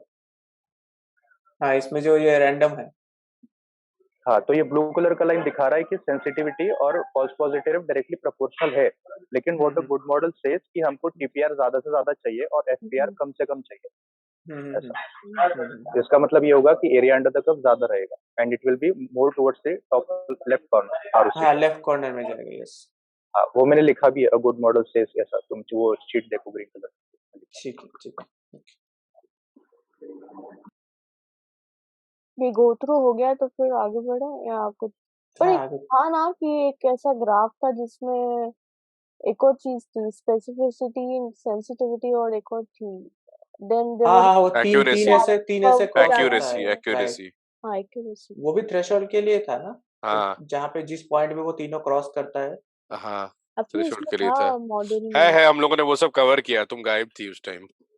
बहुत लंबा डिस्कशन किया हम लोगों ने उस पे, एक्यूरेसी भी देखा, सब स्क्रीनशॉट्स वगैरह रखा है। चलो ठीक है। और लीनियर लॉजिस्टिक पूरा ही कवर कर लिया होगा ना? हाँ, हाँ, लीनियर लॉजिस्टिक कवर किया लीनियर है। यस, लॉजिस्टिक, रैंडम फॉरेस्ट, ये सब कवर्ड है। क्लस्टर का भी थोड़ा बहुत किया क्लस्टर है। का भी किया है। सही है। सो ये गए वाला थे। भी यूज किया था कि लॉग लॉस? नहीं, लॉग लॉस कवर नहीं किया, बट लॉस फंक्शन एक बार देख लेते हैं। लॉग लॉस वो से है भी ना, एक बेटर। क्या था वो, लॉग का एक था ना, क्या? ऑड्स और लॉग ऑड्स, क्या? Log odds, yes, log odds का ऑड्स होता एंड लॉग ऑड्स। है, ऑड्स एंड लॉग ऑड्स। ये हाँ, वो उसमें आता है क्या? इक्वेशन को इसमें नहीं लीनियर आता है। बनाने के लिए यूज लोगैरिथम। क्या? नहीं, लॉग ऑड इसका वो जो लॉजिस्टिक में आता है। इक्वेशन है ना लॉजिस्टिक रिग्रेशन का, हाँ, तो हाँ हाँ, लीनियर सिग्मॉइड, बनाने के ए लिए। रेस टू, हाँ, ए रेस टू बेटा not plus beta one x yes, हाँ, सिग्मा सिग्मा सिग्मॉइड वाला जो इक्वेशन वही है। वाला सिग्मॉइड वाला। फंक्शन। हाँ one correct. By e to the e plus कुछ रहता है बड़ा सा एक हाँ, बार। उसको हाँ, 1/e⁻ माइनस होल मैंने bracket beta naught plus beta one. Hmm Gini hmm. Decision tree में आता है। ये वाला भी कर लिया होगा ना डिसीजन? नहीं, इस पे तो ये देखा एक्चुअली, जिनी कोफिशिएंट जिनी का रहता है ना कितना, क्या था जिनी का कैलकुलेशन, बहुत खतरनाक है, बहुत डिफिकल्ट नहीं, आता है। एओसी कर्व के ऊपर बैठ के बनता है। जिनी कोफिशिएंट्स, जिनी का इसका ये है ना, ये लिखा तो है इसमें ऐसा, but Gini we use it for decision trees, उसका अलग ही कैलकुलेशन होता है, ये थोड़ी। हाँ। गूगल खोलो ना, गूगल पे अगला टैब खोलो ना, हम्म। जीनी कोएफिशिएंट सर्च मारो। जिनी इंडेक्स सर्च करो, that will be better. Gini index. हाँ, ये वाला प्रोबेबिलिटीज। एक बार एक्सपेंड करो। गिनी, जीनी है कि गिनी है? जिनी जिनी होगा, दोनों चलेगा। ये है ना? हाँ, 1 minus, yes, but 1 to n ये स्क्वायर, यस, हाँ, तो प्रोबेबिलिटी का सम करके। प्रोबेबिलिटी ऑफ स्क्वायर है। हाँ, But how come it is 2 into AUC minus 1 here? कैसे? एओसी का फार्मूला देखो। देखो, 2 into AUC minus हाँ, एओसी का फार्मूला देखो ना, 1। एओसी आरओसी नंबर का फार्मूला देखो, वो डिराइव हो रहा होगा उससे।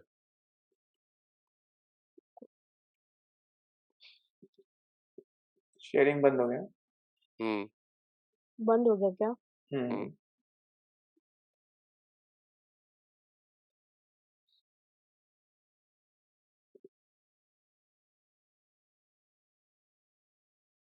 अब दिख रहा है?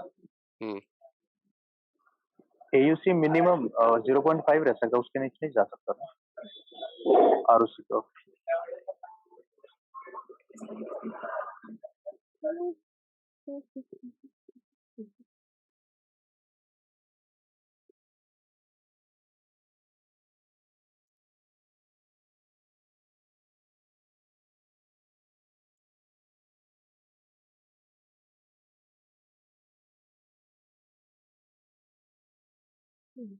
नहीं,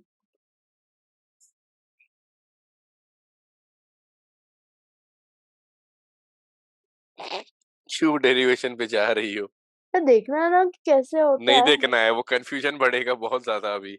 एओसी का कैलकुलेशन देखोगी, फिर उसके बाद उसको डिराइव करोगे गिनी पे।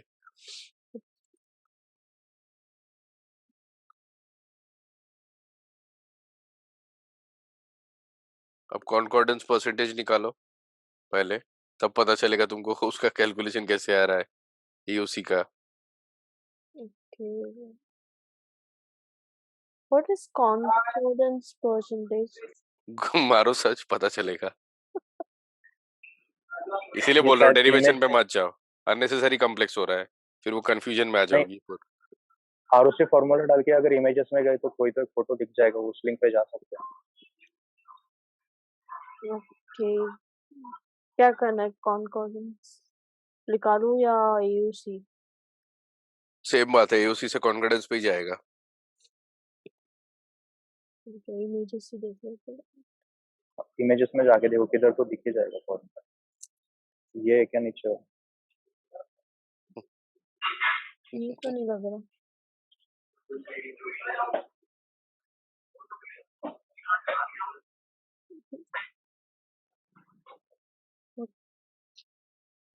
AUC का फॉर्मूला है नहीं, लेकिन मैं तो आया नहीं कभी, देखा नहीं।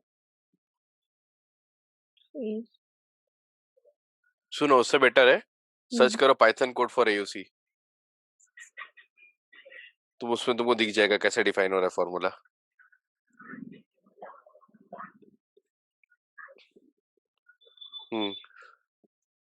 साइकिड लर्न के पेज पे जाओ ना, निकलो वहां से, साइकिड लर्न के पेज पे जाओ। हाँ, यहाँ तुमको दिख जाएगा, उसका लॉजिक पता चल जाएगा क्या हो रहा है लाइब्रेरी के अंदर से।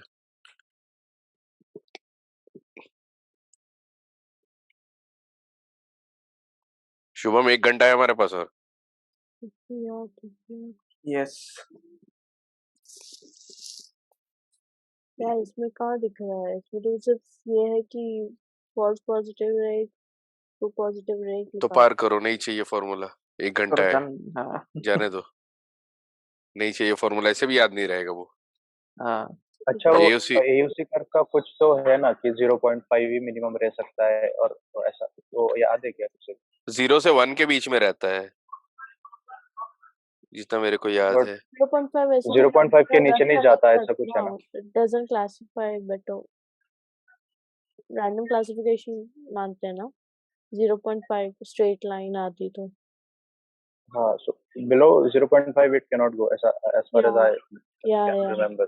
नहीं, it can go like जो बेस्ट बोलता है ना कि what is a good AUC score, so AUC score अच्छा होता है starts between 0.5 and above, and 0.9 या जितना ऊपर जाएगा that is considered as a good score as far as I remember. तो अगर if you are getting an AUC score of somewhere around 0.9 to 1, that is the excellent score. फिर थोड़ा सा नीचे आओगे तो गुड, फिर ऐसे करके रहता है average score. Right, because it is area under the curve, right? तो जितना ज्यादा होते जाएगा उतना अच्छा मॉडल होगा। Right, area under the curve. But हाँ, वो जो थ्रेशोल्ड है वो अलग बात कर रहा है। आई थिंक कल्पेश थ्रेशोल्ड का बात कर रहा होगा कि ये 0.5 के नीचे नहीं जा सकता। वही सेम ही है, सुना था, बहुत वेगली सेम रिमेंबर। मेरे को मिल सेम है गया। क्या? सेम है। मैं रुको, अच्छा ये बताओ, फिर मैं शेयर करता हूँ स्क्रीन में, दिखाता हूँ, मेरे को मिल गया वो। अच्छा, तो ये next one is root mean square. This is we already know, like अभी तो डिस्कस किया था। हाँ, प्रेडिक्टेड और एक्चुअल का सम निकाल के और फिर ये करो, मतलब दोनों का डिफरेंस निकाल के टोटल सम करके by count. One thing is this, another root mean square logarithmic error, ये कहाँ यूज होगा? नहीं किया, छोड़ो इसे, टिपिकल चीजें बहुत ज्यादा। हाँ, आर स्क्वायर देख लो, आर स्क्वायर कहाँ पे होता है, एडजस्टेड आर स्क्वायर। हाँ, रुको स्क्रॉल मत करो, रुको। दोनों है वही एडजस्टेड आर स्क्वायर सेम ही है, अलग नहीं होता। हाँ, only the difference is number of predictor variables ना, पैनलाइज करने के लिए इंक्रीज होता है, एडजस्टेड में इंक्रीज हो जाता है। अच्छा अर्गा, एक क्वेश्चन था, आर और आर स्क्वायर और एडजस्टेड आर स्क्वायर में से कोई तो एक नेगेटिव भी जा सकता है, तो इधर से पढ़ा था, याद नहीं आता एग्जैक्टली। अच्छा, देखो आर स्क्वायर नेगेटिव नहीं होगा, क्योंकि when you are making it square तो वो पॉजिटिव आ जाएगा। हाँ, तो वो नेगेटिव नहीं हो सकता।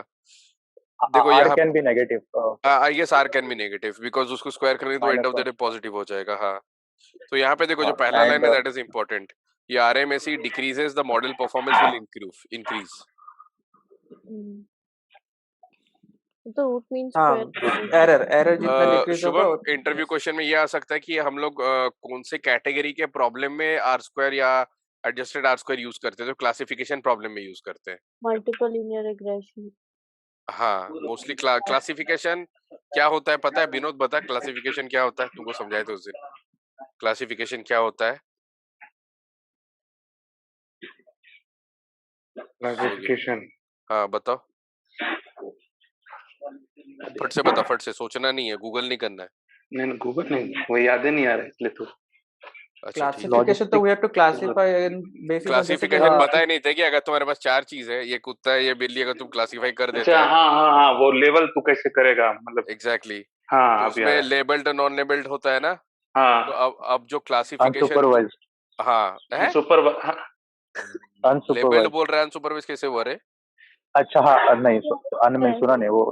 अच्छा, लेबल्ड होगा तो सुपरवाइज्ड होगा। हाँ लेबल हाँ, और जो नहीं लेवल होगा वो अनसुपरवाइज है। हाँ, हाँ और ये जो बताया लेबल्ड था, होता है वो क्लासिफिकेशन के अंदर पे आता है अंदर प्रॉब्लम। में आता है। हाँ वो भूलना याद नहीं है, आया। और बेसिक, एकदम बेसिक है। क्लासिफिकेशन भी तो लॉजिस्टिक में आएगा ना, क्योंकि कैटेगरिकल होगा ना। तो लीनियर में भी आ जाएगा, आई थिंक लीनियर में भी आता है ना क्लासिफिकेशन। लीनियर में आता है। कैसे करेंगे? लीनियर में क्लासिफिकेशन नहीं आएगा ना, अगर लॉजिस्टिक 0 में 1 कर दोगे तो वो तो लीनियर क्लासिफिकेशन टाइप ही हो गया ना। वो तो हाँ, वही लॉजिस्टिक में जो हम लोग करते हैं कि पर्टिकुलर एक थ्रेशोल्ड सिलेक्ट करते हैं कि इससे ऊपर का जो होगा यस होगा, मे बी इसके नीचे का जो होगा वो नो होगा, ऐसा करके कर सकते हैं। तो लिनियर में कैसे आएगा फिर? वो लीनियर लीनियर में में नहीं बेसिकली करते, प्रेडिक्टिव में अगर रहता है, 0 इसलिए नहीं 1 आता है। प्रिडिक्टिव आता है। हाँ, right right right right. Quantitative है ना ये, हाँ लिनियर इज हाँ। Quantitative. Right.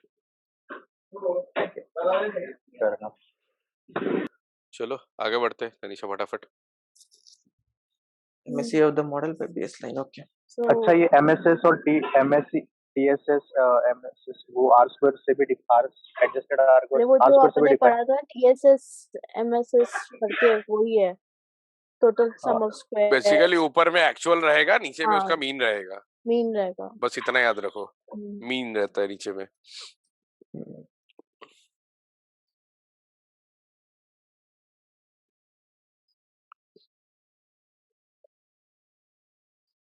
Adjusted are square का इससे अच्छा फॉर्मूला था यार, अपने इसमें रख खोजो ना, ये खोजो ना, गूगल तो है, खोजो,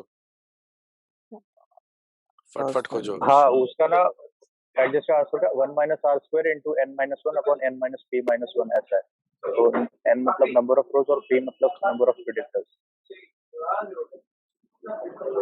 ये रहा, हाँ ये अच्छा था। हाँ ये वही वही है। n minus R square n minus 1 n minus p minus 1, p minus 1 वो आपका वेरिएबल्स हो जाएगा। नंबर ऑफ प्रेडिक्टर्स और n मतलब नंबर ऑफ रोज मतलब सैंपल साइज। हाँ नंबर क्या,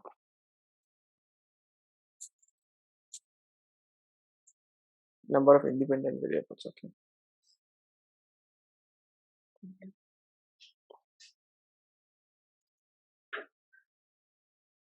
फिर नेक्स्ट इज क्रॉस वैलिडेशन। तुम लोग डिस्कस करो, मैं आता हूँ 2 मिनट में।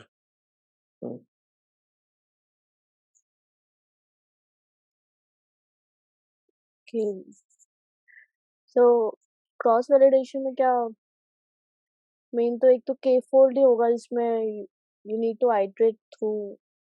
हाँ, वो करते हैं ना एक्चुअली, डिफरेंट फोल्ड्स लेके उसका हाँ मीन निकालते हैं, then we compare with weight both जो बोलते हैं उसमें। जैसे तो कि उसमें यहाँ पे अगर ये पूरा सेट दे रखा है, ठीक है। हाँ, अब डिफरेंट फोल्ड्स का।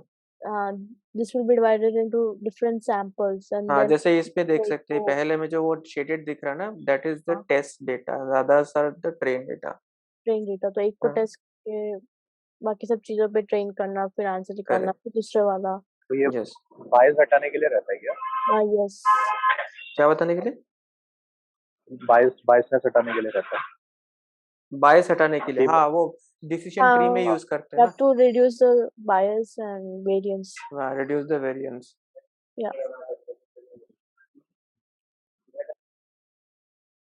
So the scapegoat cross validation is used to check whether models overfit or not. So ये one of the metrics है for the overfitting model or not? ये आई थिंक इसमें होता है, बैकएंड में होता है, उसमें कुछ कैलकुलेशन हम लोग नहीं करते हैं, जस्ट k-fold अप्लाई करना होता है। इसमें कुछ लिखा नहीं है जी, क्या फॉर्मूला है कुछ भी? नहीं, फॉर्मूला इसमें जरूरत नहीं छोड़ रहा, उसमें मैं एक्चुअली नॉर्मली वो मीन ही लेता है, मीन क्रॉस चेक करता है एक मॉडल का, फिर जिसका वेट ज्यादा हिसाब से वो असाइन करेगा। डिसीजन ट्री का ये आगे तो है नहीं।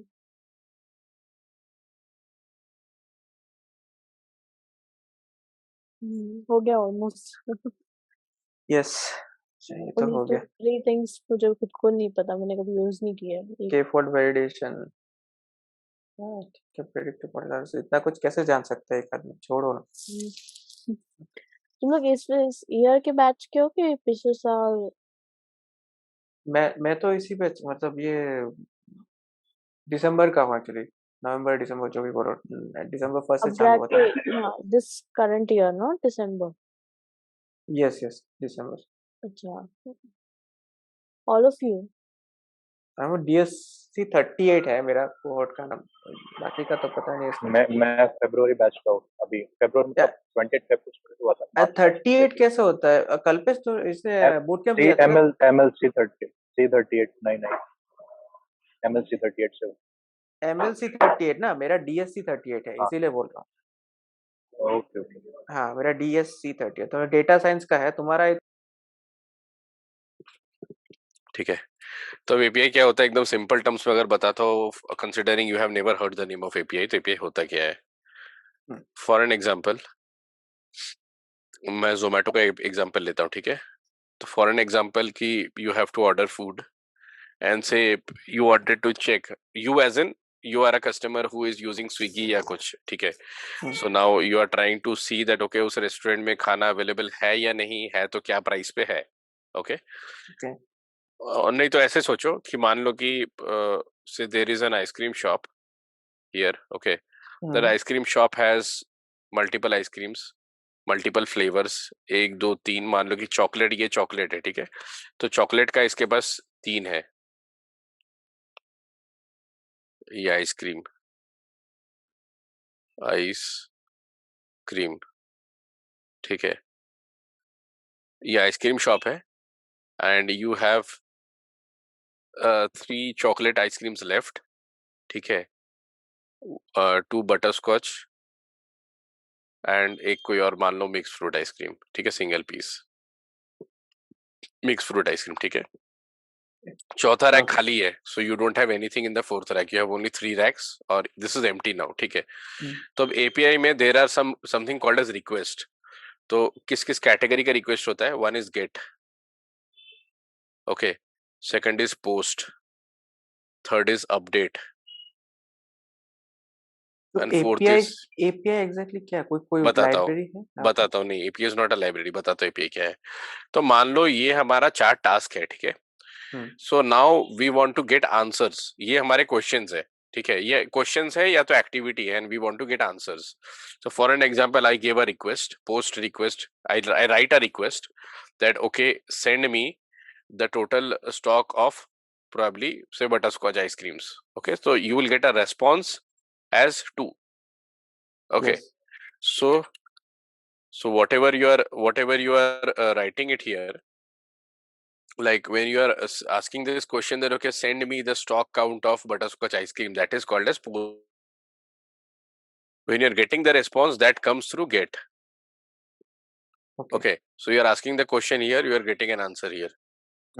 Now it can happen that you are just asking a question and there can be multiple get requests, multiple answers are that is also possible, okay?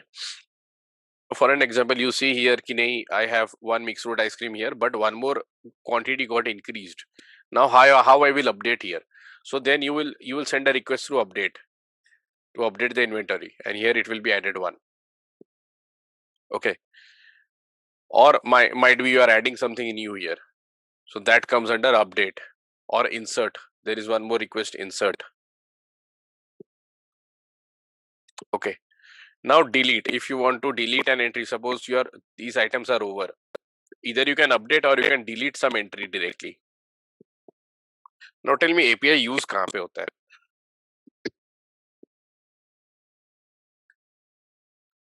ये थोड़ा मुझे SAP जैसा लग रहा है.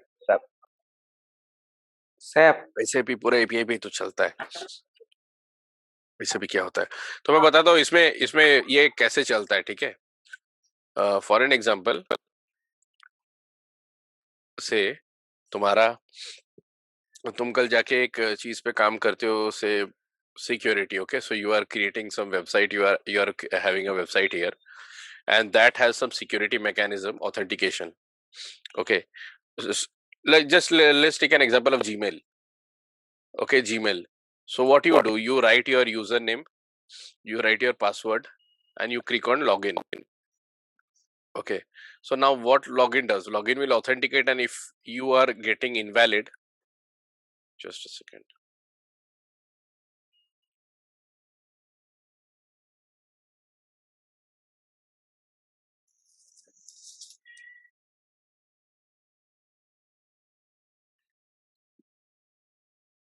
Yeah.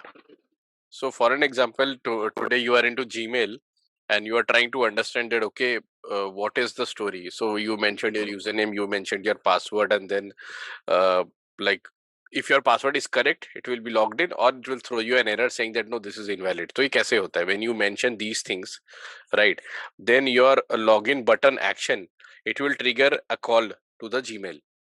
That will be a post request. And it will give a response saying that yes, successful. So that will be a GET request.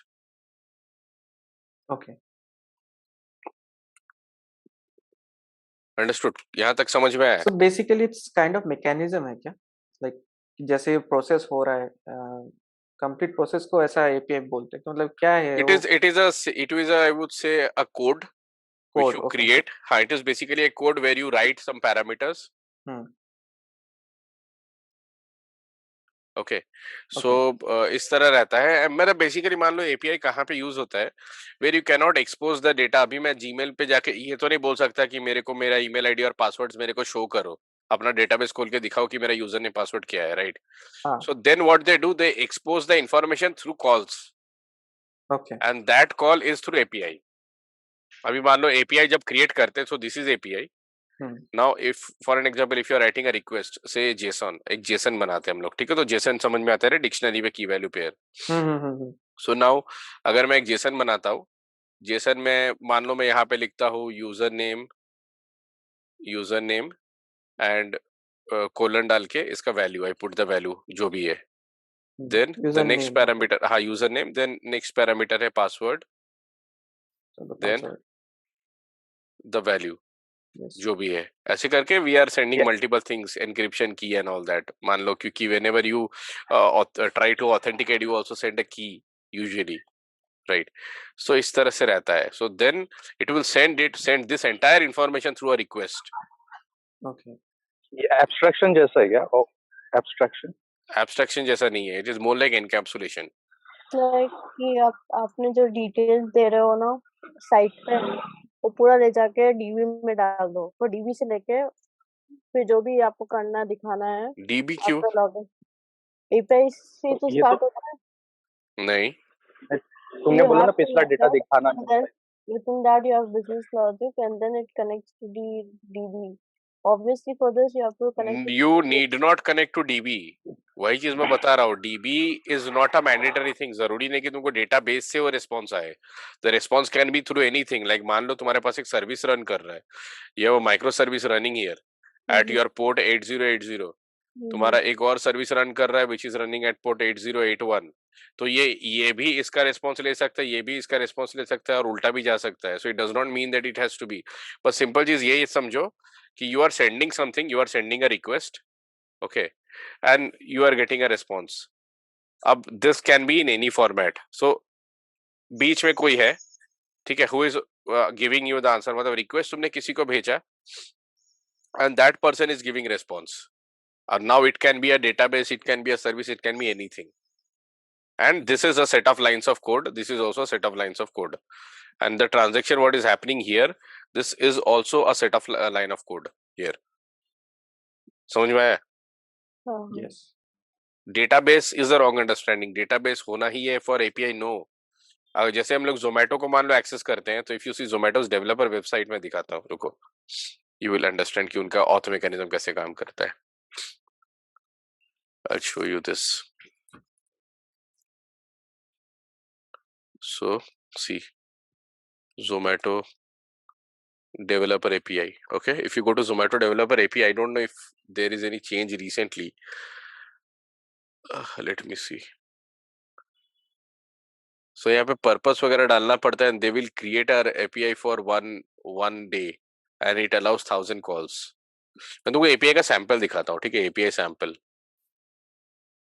Code, तो you will understand what is REST API.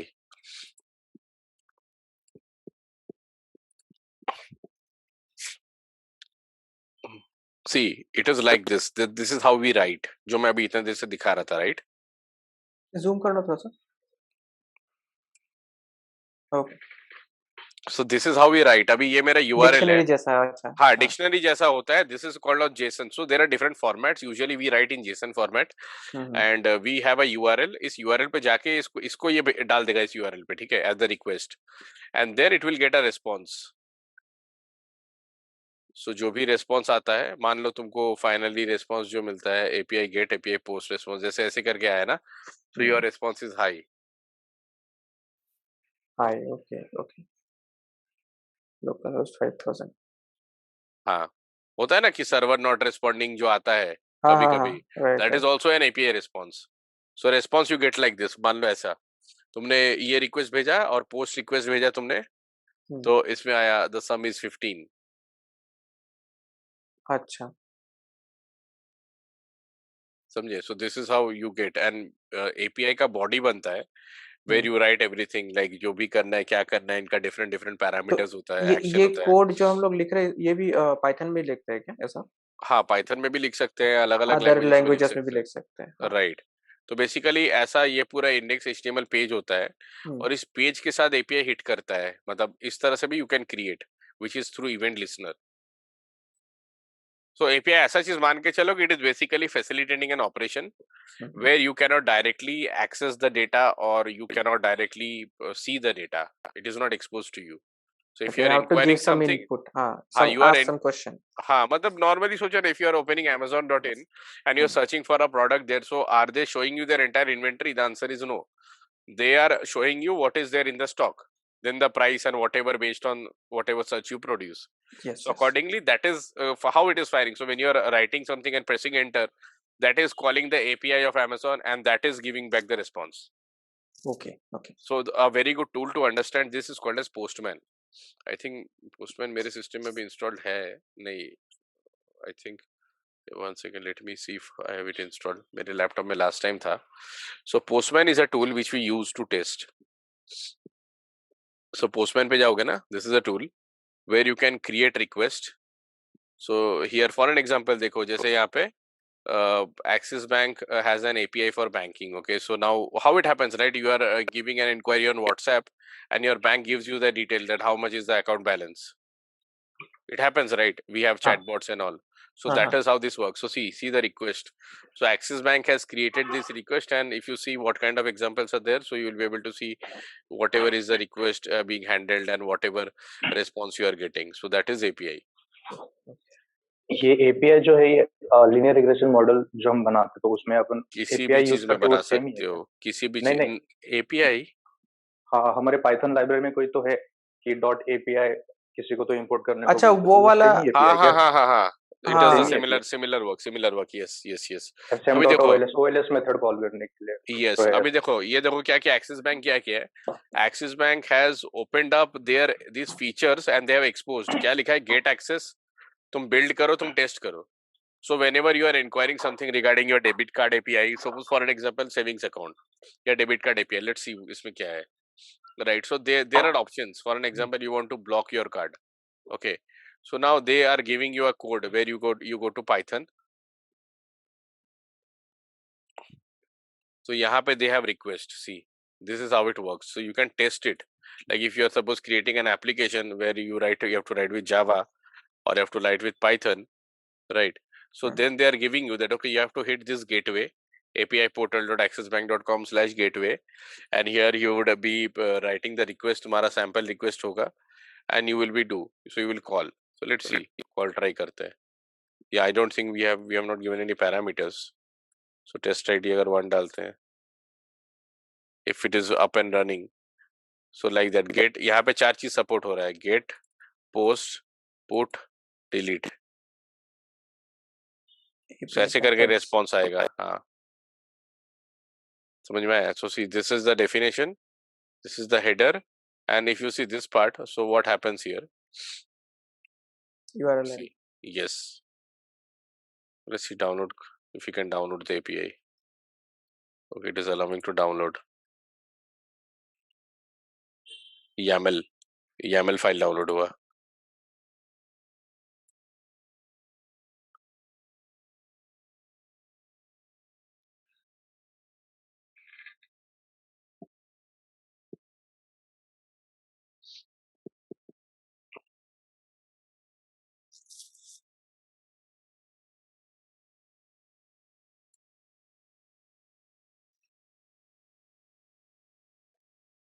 Yes. तो मैंने ये एक link share किया है, इसमें postman का मतलब बेसिक से समझाता है. You can go through this. और एपीआई के बारे में हर डेवलपर को पता होना चाहिए, because API is a very important aspect. उसके बिना तो मशीन लर्निंग, हाँ, उसके बिना मुश्किल है. मतलब you have to write APIs, right? Backend जो करता है ना वो सब मालूम रहता है. हाँ, और अगर पाइथन का जो एपीआई का मैं तुमको फ्रेमवर्क बताऊं कि कौन सा, तो बहुत सारा है. पाइथन का एपीआई क्रिएट करने का बहुत सारा लाइब्रेरीज है, सिंपल तरीके से क्रिएट होता है. इधर ना एक देखा मैंने, ये statsmodels.api जो है वो वही करता है क्या? सेम जितना भी एपीआई देख रहे हैं काम वही है, सेम है. statsmodel.api से हम लोग कौन सा देखते हैं एक्चुअली? मैट्रिक्स का कुछ है क्या? स्टैट्स मॉडल से हाँ, हम लोग स्टैट्स मॉडल से मैट्रिक्स भी देखते हैं और समरी देखते हैं. हाँ, समरी देखते हैं. ओके. हाँ, वो टेबुलेटेड फॉर्म में आता है, R square, probability of F statistics सब. यस. देखो इनका एपीआई का जो रेफरेंस है, तो OLS वगैरह लिखा हुआ है. What does it do? So ये सब हमारा ऑप्शंस है. GLS OLS. हाँ, एग्जांपल्स पे अगर देखोगे तो पता चल जाएगा. जैसे ये है statsmodel.api, statsmodel.tsa.api. भी ये क्या करता है, ये वही चीज है. अभी एग्जांपल पे जाओ तो तुम जैसे कॉल किया ना, तो वो तुमको ऐसा ये प्लॉट करके देगा या ये वैल्यू लाके देगा. एपीआई का काम ही होता है कि to facilitate the operation. Okay, ठीक है. अब वो किसी भी तरह का ऑपरेशन हो सकता है बेस करके कि एपीआई का करना क्या है. अब जैसे मान लो एक सिंपल तरीके से बताओ, तो अभी तुम्हारे पास मान लो सीरी है, तो तुमने कोई क्वेश्चन पूछा, उसने तुमको आंसर दिया. सपोज तुमने पूछा कि अभी का वेदर कैसा है, तो what it will do, it will invoke probably the weather APIs from Google और डिफरेंट अदर सोर्सेज. तुमको लाके बताएगा कि तुम्हारे एरिया में इसका वेदर क्या चल रहा है. And there it is not using database again. वो दूसरा किसी एग्जैक्टली डेटाबेस नहीं है, इसीलिए वो किसी एपीआई को इन्वोक किया और उसने रिस्पांस लाके दिया. तो अभी रियल टाइम डेटा को डेटाबेस में लोग स्टोर नहीं भी कर सकते हैं, राइट? नहीं भी कर सकते. हाँ, तो ये एब्स्ट्रैक्शन में आएगा ना का? हाँ, नहीं, ये एब्स्ट्रैक्शन में नहीं आएगा. एब्स्ट्रैक्शन क्या होता है बताओ? जो सिर्फ लगता है वो दिखाता है, पिछला डेटा हाइड करता है. नहीं, आई वुड से एब्स्ट्रैक्शन पे आएगा और एनकैप्सुलेशन पे भी आएगा. बिकॉज तुम जो बोले ना, जो पिछला डेटा को हाइड करता है, दैट इज ट्रू. पिछला डेटा को हाइड करता है, बट ये एक तरह से तुमको डेटा एक्सपोज भी तो कर रहा है. तो वो जो इम्पोर्टेंट डेटा वो दिखा रहा है. सो फ्रंट एंड पे वो जो हमें चाहिए वो दिखा रहा है, whereas the data which is unnecessary as of now, ये हाँ, unnecessary या दूसरा point which is not valid for your request, वो डेटा तुम्हें नहीं दिखेगा. तो will it come in abstraction or encapsulation? I think it will come in the both, but actually it does not matter because हम लोग API को consider ही नहीं. Encapsulation is wrapping up everything into one bundle. Exactly. Right. तो तुमको जो multiple parameters है वो भी तुमको एक तरह से रैप अप होके ही आ रहा है, राइट? सो उस तरह से सोचोगे that will come under polymorphism also, क्योंकि एक API का अलग अलग फॉर्म्स है and it can do different tasks with the same request. हाँ, right. तो उस तरह से सोचो ही मत. मतलब do not apply oops concept in API. मैं just क्लियर. हाँ, मतलब उसी तरह बोलोगे तो सबके साथ रिलेट करेगा किसी न किसी तरह वो. जैसे एक एपीआई के थ्रू हो सकता है 4 एपीआई और कॉल हो रहा हो, उसके थ्रू हो सकते हैं 4 API और कॉल हो रहा हो, so that will create threads again. Okay right, तो उस तरह से मतलब API का बस सिंपल फंडा है that whenever you are calling something, if the facility cannot expose the direct data, so they have endpoints which are exposed, and that is giving you the visibility of like a glimpse of the data, that okay this is what it is. Okay right, तो किसी भी तरह API से का उसको कोई resources हो share किया ना मैंने अभी, यूट्यूब का एक लिंक शेयर किया. सो ये वाला देखो, you can and postman download करो. इवन पोस्टमैन के डॉक्स में जाओगे ना, सो अगर पोस्टमैन का देखो यहाँ पे API का मैं सैंपल दिखाता हूँ तुम्हें. मान लो for example get application status, right? तो इसका भी तुमने शेयर तुम्हारे कहाँ पास पे किया आर का you BADA I shared on this chat. नहीं BADA पे करके भी क्या करूंगा, आई शेयर्ड हियर. कंफ्यूज हो जाएंगे लोग, वहां जरूरत नहीं है शेयर करने का भी API. तो यहाँ पे देखो, यहाँ पे तुमको सारा डिटेल मिलेगा. स्वैगर है, तो यही मैं भी दिखा रहा था ना, वहां से निकाल के दिखाया जो डाउनलोड करके एक्सिस बैंक से. देखो यहाँ पे भी तुमको सब मिल जाएगा, documentation. Right, documentation you will get here also. Collections है, जो भी तुमको देखना है, मान लो samples, integrated request, auth request क्या होता है, API की क्या होता है, सारा यहाँ पे तुम्हें डॉक्यूमेंटेशन मिलेगा. यू कैन रीड तीन चीज अबाउट इट. रहता है, एक सीरीज रहता है, कुछ की रहता है, वो तीन चीज बहुत मिला सारा है. के हाँ ये देखो, ऑथ रहता है ना, की. अभी तुम की डालोगे ना, so you can specify what is your key and accordingly it will pass the value. So अगर मैं I think ये sample रहेगा इसमें. If you go through the docs ना, it has proper samples. See like this. So यहाँ पे तुम्हें authorization key डालना पड़ता है. You can send the key through Postman. So Postman is a tool which validates your API and helps you to request and send the response and do whatever task you have attached to API. Yes. Baseline for that. हाँ मतलब हाँ, once you start working तो you will get more clarity. समझ सकते हैं. हाँ, एक overview के लिए you will be able to understand, because someone is asking you that okay what we exactly we do from API, so you can explain that okay this is what we do, these kind of request we can generate, we can have a get request and a post request, and accordingly these are the things what we do. but write the code backend, तो वो वहाँ पे generate होता है, वो पे run होगा, and then it will give you the data that you read. Right.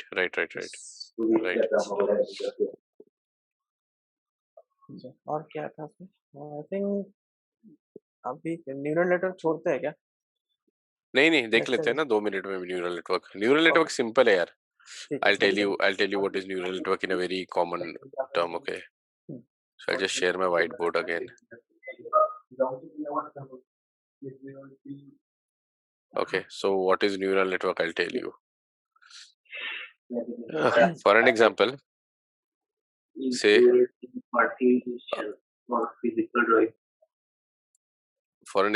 say you have a query, okay, like मान लो कि you have a image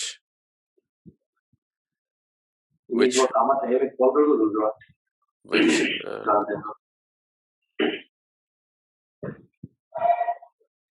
yeah, so which has, for an example, there is a number. Okay, Kalpesh, I muted you तो background की वजह से, ठीक है? तो if you have to speak something, unmute कर लेना.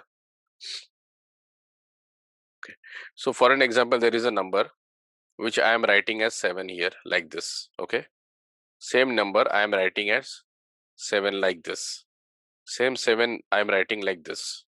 So now how will your computer understand? We can see and understand, okay, these all the three means 7, right? But how will you understand in terms of computer, in terms of operations, that this number is 7? So in this way what happens, अगर मैं इसको explain करूँ, this is one example of handwriting, and that also comes under deep learning. ठीक है? So for an example, you have a box, इसको थोड़ा enlarge करते हैं, and you create small pixels पता है ना, segments जहाँ पे light sensors होते हैं, and where it glows based on, like अभी I'm drawing something, so these pixels are getting illuminated, right? So यहाँ पे मान लो लैपटॉप का तुम्हारा स्क्रीन है, ये पूरा एक बड़ा सा स्क्रीन मान लो, एंड यहाँ पे क्या होता है, you have multiple small boxes. Suppose 7 लिख रहे हैं हमें, तो 7 में यहाँ पे ये, यहाँ पे ये, यहाँ पे ये, यहाँ पे ये, यहाँ पे ये कवर्ड है, ठीक है? So whatever part is not occupied, that way the value of this part will be 0. Whatever part is occupied, the value of this part will be 1. तो ऐसे करके एक सीक्वेंस बना. मान लो कि सपोज इसका वैल्यू बन गया, से फॉर एन एग्जांपल 0 1 1, इसका वैल्यू मिल गया 1 1 1, ऐसे करके. So this is binary coding. Okay, ये न्यूरल नेटवर्क नहीं. I am trying to make you understand how we use neural network. Yeah. This is not neural network. This is how we read. Now, if you write a number, say 0, 1, 2, 3, 4, 5, 6, 7, 8, 9. Okay. अब इसका binary क्या होगा? So binary will be 0, 0, 0, 0, 1, 10, 11, 100,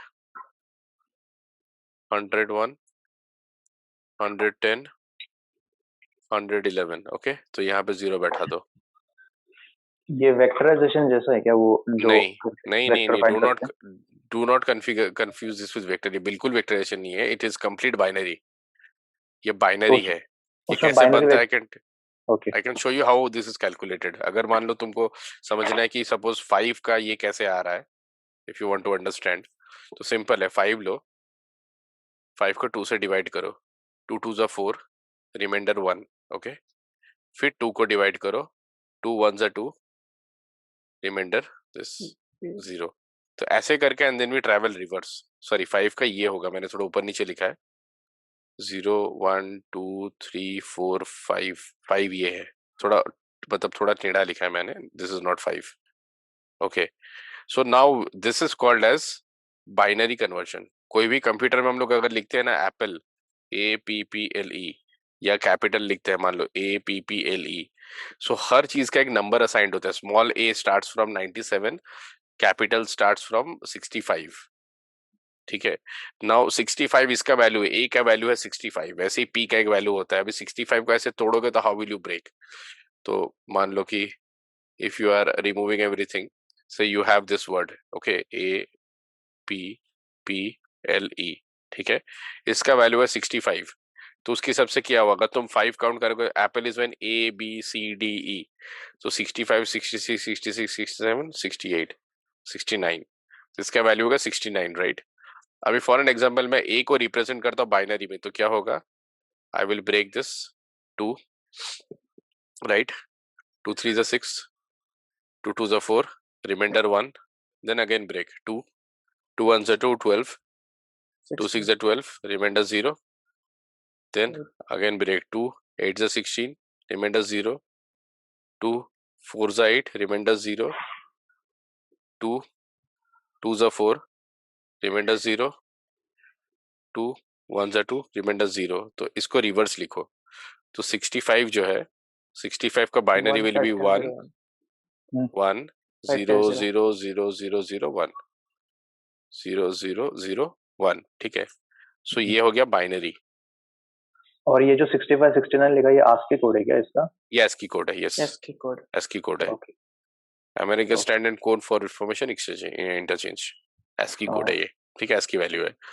तो हर character का एक ASCII value होता है, उसको बाइनरी में कन्वर्ट करते हैं और इसको वैलिडेट कर लेते हैं. If we did it right और नॉट, चेक करते हैं. ठीक है, कि जो मैंने बोला मैंने सही बताया कि गलत बताया. सो लेट्स स्विच टू, क्योंकि इसका ना ऐसा सिमिलर कॉन्सेप्ट है, वो मल्टीनोमियल नेव बेस और हाँ, राइट, रिपीटेड वर्ड्स और non repeated words. 65 binary code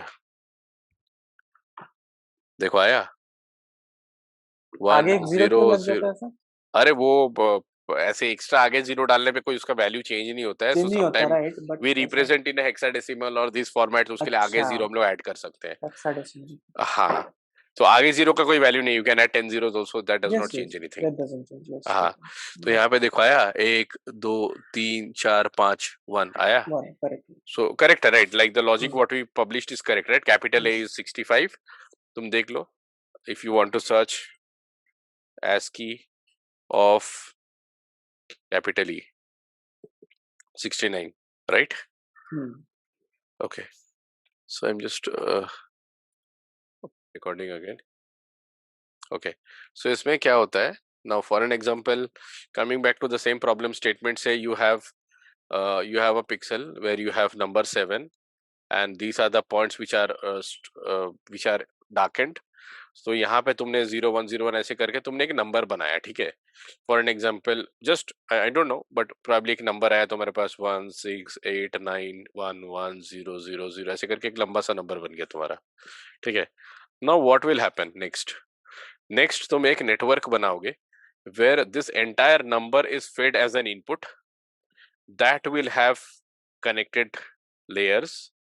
Now this will also have connected layers.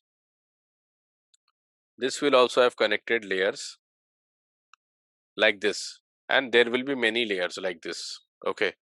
So similarly, when it will close, the input है हमारा. When it will close, here also it will go through multiple channels, and end of the day, it will get through one layer, and finally you will get an output here, and this will say that this number is 7. Okay. So this is the output point. So layers of what layers of neurons. So this is called as a neuron. Okay. So basically computation, where you are creating some internal calculations, you are doing something. So for an example, say this value went to here. Like if you are writing a logic, like okay, if the first character is 1, then it should go here, or else it will go here. Things like that internally. That is the network, how the network works. Okay, so based on your logic, true and false or different other logic, it will go across this or this, then across this or this, then this, like that. It will go internally. So this is called as a neuron. And this entire scenario, this is called as layer. Okay, so now whatever you can see, those are normal layer, and whatever you cannot see here internally, those are called as hidden layers.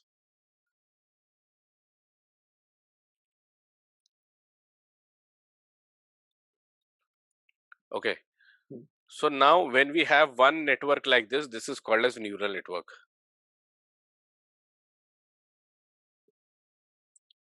Clear? Yes. Now, if we have multiple layers like this who are connected to each other, that becomes CNN, convolutional neural network.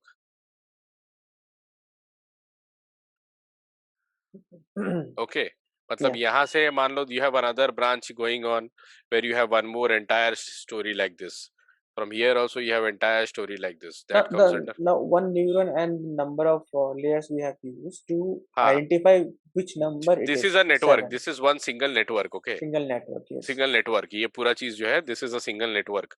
Now, if you have multiple networks connected to each other, that works like a deep neural network or convolutional neural network. There is some difference which I'll tell you. And इसमें अगर होता है कि मान लो तुम्हारे पास एक network है, suppose you have a network here, ठीक है, ये पूरा एक सर्कल है, इसके अंदर एक नेटवर्क है, इसके अंदर एक और नेटवर्क है, इसके अंदर एक और नेटवर्क है, और हो सकता है ये दोनों जुड़ा हुआ एक ऐसे नेटवर्क पे, suppose, or maybe this is connected to this like this. That comes under recurrent neural network. अच्छा, लॉजिक ये है, ठीक है. अब मैं तुमको डायग्राम दिखाता हूँ, तो तुमको समझ में आ जाएगा. You said recurrent or recurrence? Recurrent neural network, RNN. Okay. अब मैं इसका आर्किटेक्चर दिखाता हूँ, you will understand. मतलब जस्ट अ ब्रॉडर व्यू पे मैंने बताया, इतना सिंपल नहीं होता ये. So if I just show you diagram of a neural network, see, you will be able to relate.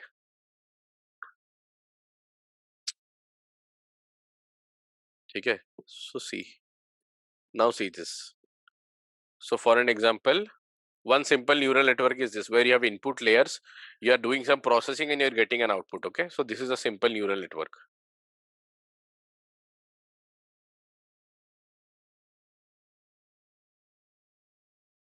Okay, clear? ये समझ में आ गया क्या हो रहा है? Yes. Different calculations are going on based on different logic, different requirement we write.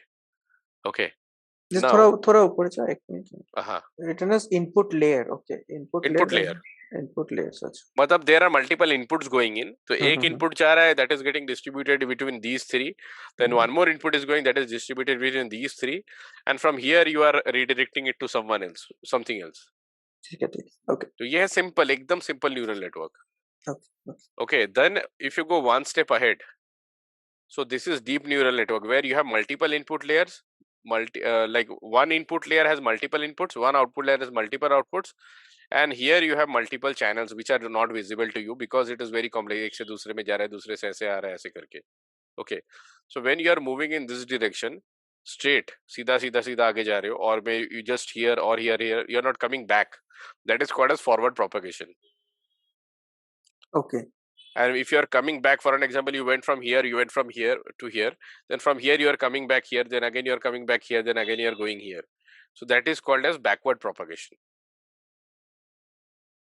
अभी तक जो हमने समझा है, जिसका वो एक नंबर आइडेंटिफिकेशन का था, तो वो फॉरवर्ड प्रोपगेशन ही था, राइट? फॉरवर्ड प्रोपगेशन था। अच्छा, तो अभी अगर बैकवर्ड किस में यूज होता है नॉर्मली? बहुत सारा केस है, मतलब where you have to go to previous state, suppose you are writing a logic where it will go back, like LSTM also supports backward propagation, then CNN supports backward propagation. For an example, you went here, okay, now you have few inputs here, it goes here and it will see that okay there are multiple things coming in, so you are assigning weights to every value, and then you see okay what value you are getting here, that is wrong, so it will come back and it will realign itself and it will go again to the next part. So that kind of logic works. अच्छा, okay okay. Right, so similarly this is deep neural network. तो Okay, इसीलिए उसको return आना पड़ता है, मतलब back आएगा। yes, so this is deep neural network. Okay, now if you want to understand, I'll tell you a YouTube channel, very interesting channel, that is called as 3 blue 1 brown. Okay, go to this channel here, and here go to neural network. Okay, so what is a neural network? If you go, so they will explain you in an animated format. This is the same example how I explained, right? See, मैंने यही अभी बोला ना कि यहाँ पे 0 and 1 होता है, and this is how pixels are pixel का, हाँ, circulated, फिर राइट। आता है, तो ऐसे ही We बनता get है, then you zeros have, to the other side जहाँ पे नहीं है, थोड़ा yes, बहुत एल्यूमिनेशन जहाँ पे दिख रहा है कम वैल्यू है, हाँ, राइट, so ज्यादा every एल्यूमिनेटेड में exact 1। same calculation है, मैंने जो समझाया वही होता है, क्योंकि मैंने भी इसी से समझा था when I first understood the concept. Okay okay, तो ऐसे करके, तो if बहुत you ही go अच्छा है। through this, तो मतलब देखोगे ना तो बहुत अच्छे से समझाता है यहाँ पे, and that is why I like this, because animated, it is animated, and here see this is how the calculation works. देख रहे हो इतना complex होता है, but we do not explain this in a representable way because not possible. इतना सारा network है, अभी किससे कौन कनेक्टेड है you will never know, but the final output you will get. See, so this kind of expression is done, then this kind of handwriting, so they eliminate factors, and then finally they conclude that okay this is how things are happening. So I'll share this link also on this chat. Okay, this is image processing ना, basically this is under image processing. Yes, image processing. yes, so they basically, now how this works, this also works on probability, अच्छा, okay. right? So now probability कहाँ use होता है, this is one good example. So now that 9 has been broken down into small. So parameters, does it exist? Yes, no. Then weights get aligned. See, अपने आप align हो रहा है तो weight. जो वेट आ रहा है वो एक्चुअली प्रोबेबिलिटी के टर्म्स में आ रहा है। Yes. नहीं नहीं, एक नहीं मिनट, probability के नहीं terms में नहीं आ रहा है. Weight is different. So formula is like this. तो वो अभी पहले जो देखा मैंने वो एक्चुअली बिलो 1 था, तो इसलिए लगा मुझे बहुत कि सारा वो calculation है. मतलब there are different scenarios where you go into different calculations and all. So this is how this entire story works, and you compare the weight. So यहाँ पे भी bias वगैरह भी we calculate and then accordingly we proceed. So ऐसे करके हम लोग probability बनाते हैं, फिर हम लोग matrices निकालते हैं, फिर we calculate the dot product and all. एक मिनट, हाँ, मुझे एक कॉल लेना पड़ेगा एक मिनट से। Again, okay, so this is how we write the code, and back propagation बता रहा था ना. So back propagation क्या होता है, where you also move backwards, So I saw right? something about OP, right? वो init करके जो आया था ऑब्जेक्ट क्रिएशन है ना वो? हाँ, और नहीं, object creation init is basically for initializing, so that is a parameter of a constructor. हाँ, OP का so कॉन्सेप्ट बहुत ही मतलब इसमें वैसे ज्यादा किया भी नहीं है, but people are like it's easy and it's actually easy once you understand. अभी it हाँ might look a little complicated, but it's like, so here इसमें क्या होता है ना कि weights reassign होता रहता है, reshuffle होता रहता है based on whatever parameters you have. So this is how an architecture works. ये back propagation है, it comes back, then it takes, then it comes back like that.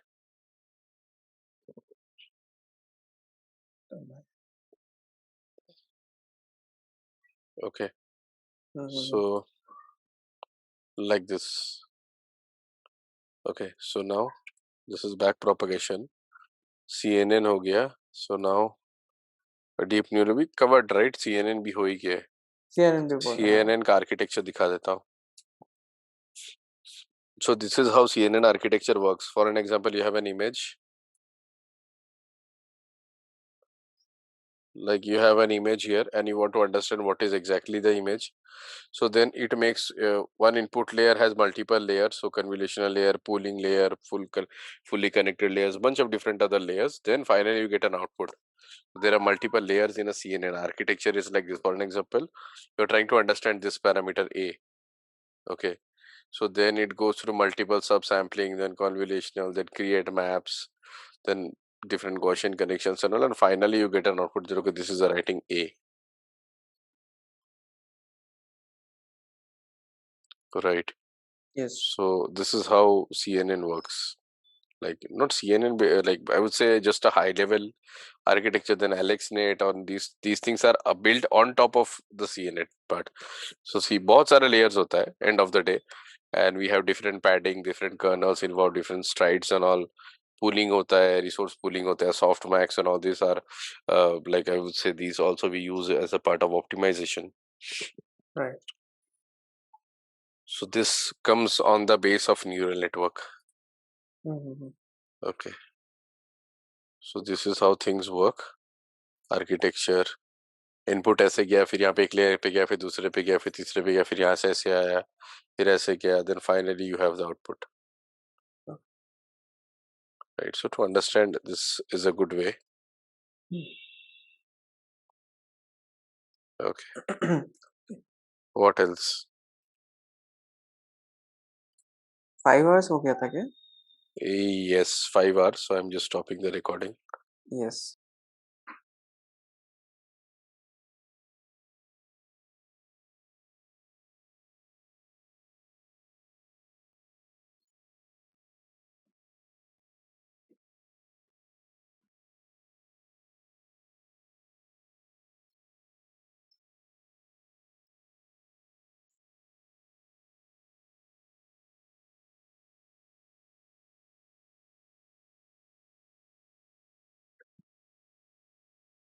Yep. So और बताओ, और कुछ किसी को कुछ है? और shall we close? Kalpesh, Vinod, Tanisha, कुछ? नहीं, मेरी तरफ से तो कुछ नहीं। समझ में आया? कितना समझ में आया? जितना हुआ है उतना समझ में आया, बाकी जो NLP वगैरह था वो तो पता नहीं, PCA वगैरह वो समझ में नहीं आया ज्यादा। एटलीस्ट ये समझ आया कि मतलब वो इमेज प्रोसेसिंग होता कैसे है बेसिकली, डिपेंड्स अपॉन द क्या मतलब जितना बताया कितना क्या क्या होता है ऊपर से, मतलब पता चला कि हाँ ऐसे ऐसे वो वर्क होता है। करेक्ट। अच्छा, अगर ये नंबर नहीं हुआ और मतलब कोई भी ऐसा इमेज हुआ तो वो भी पिक्सल पे होता है, मतलब सेम सब पिक्सल पे टूटेगा टोटली। हाँ,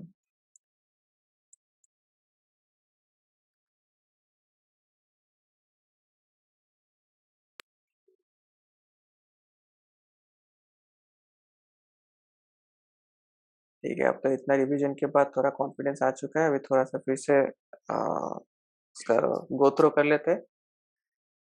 Then keep applying. Done. Done. और कुछ रहेगा तो है ही, क्या बैठ जाएंगे, डिस्कस करेंगे और क्या। यस, मतलब इंटरव्यू होता है तो at least you get to understand like कैसा कैसा क्वेश्चन होता है, उसमें भी we can share our knowledges. Absolutely.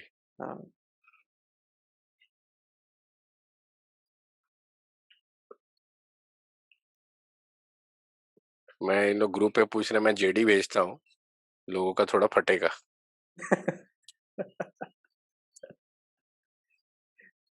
वो किसके लिए? बीए एंड डीए के लिए है ना? बीए डीए एंड डीएस भी है। सब जगह भेज दूंगा, जिसको जो काम है। भाई डेटा साइंस में भी तो एमएल पूछ ही रहा है ना घूम फिर के जाके, सो क्या ही फर्क पड़ता है।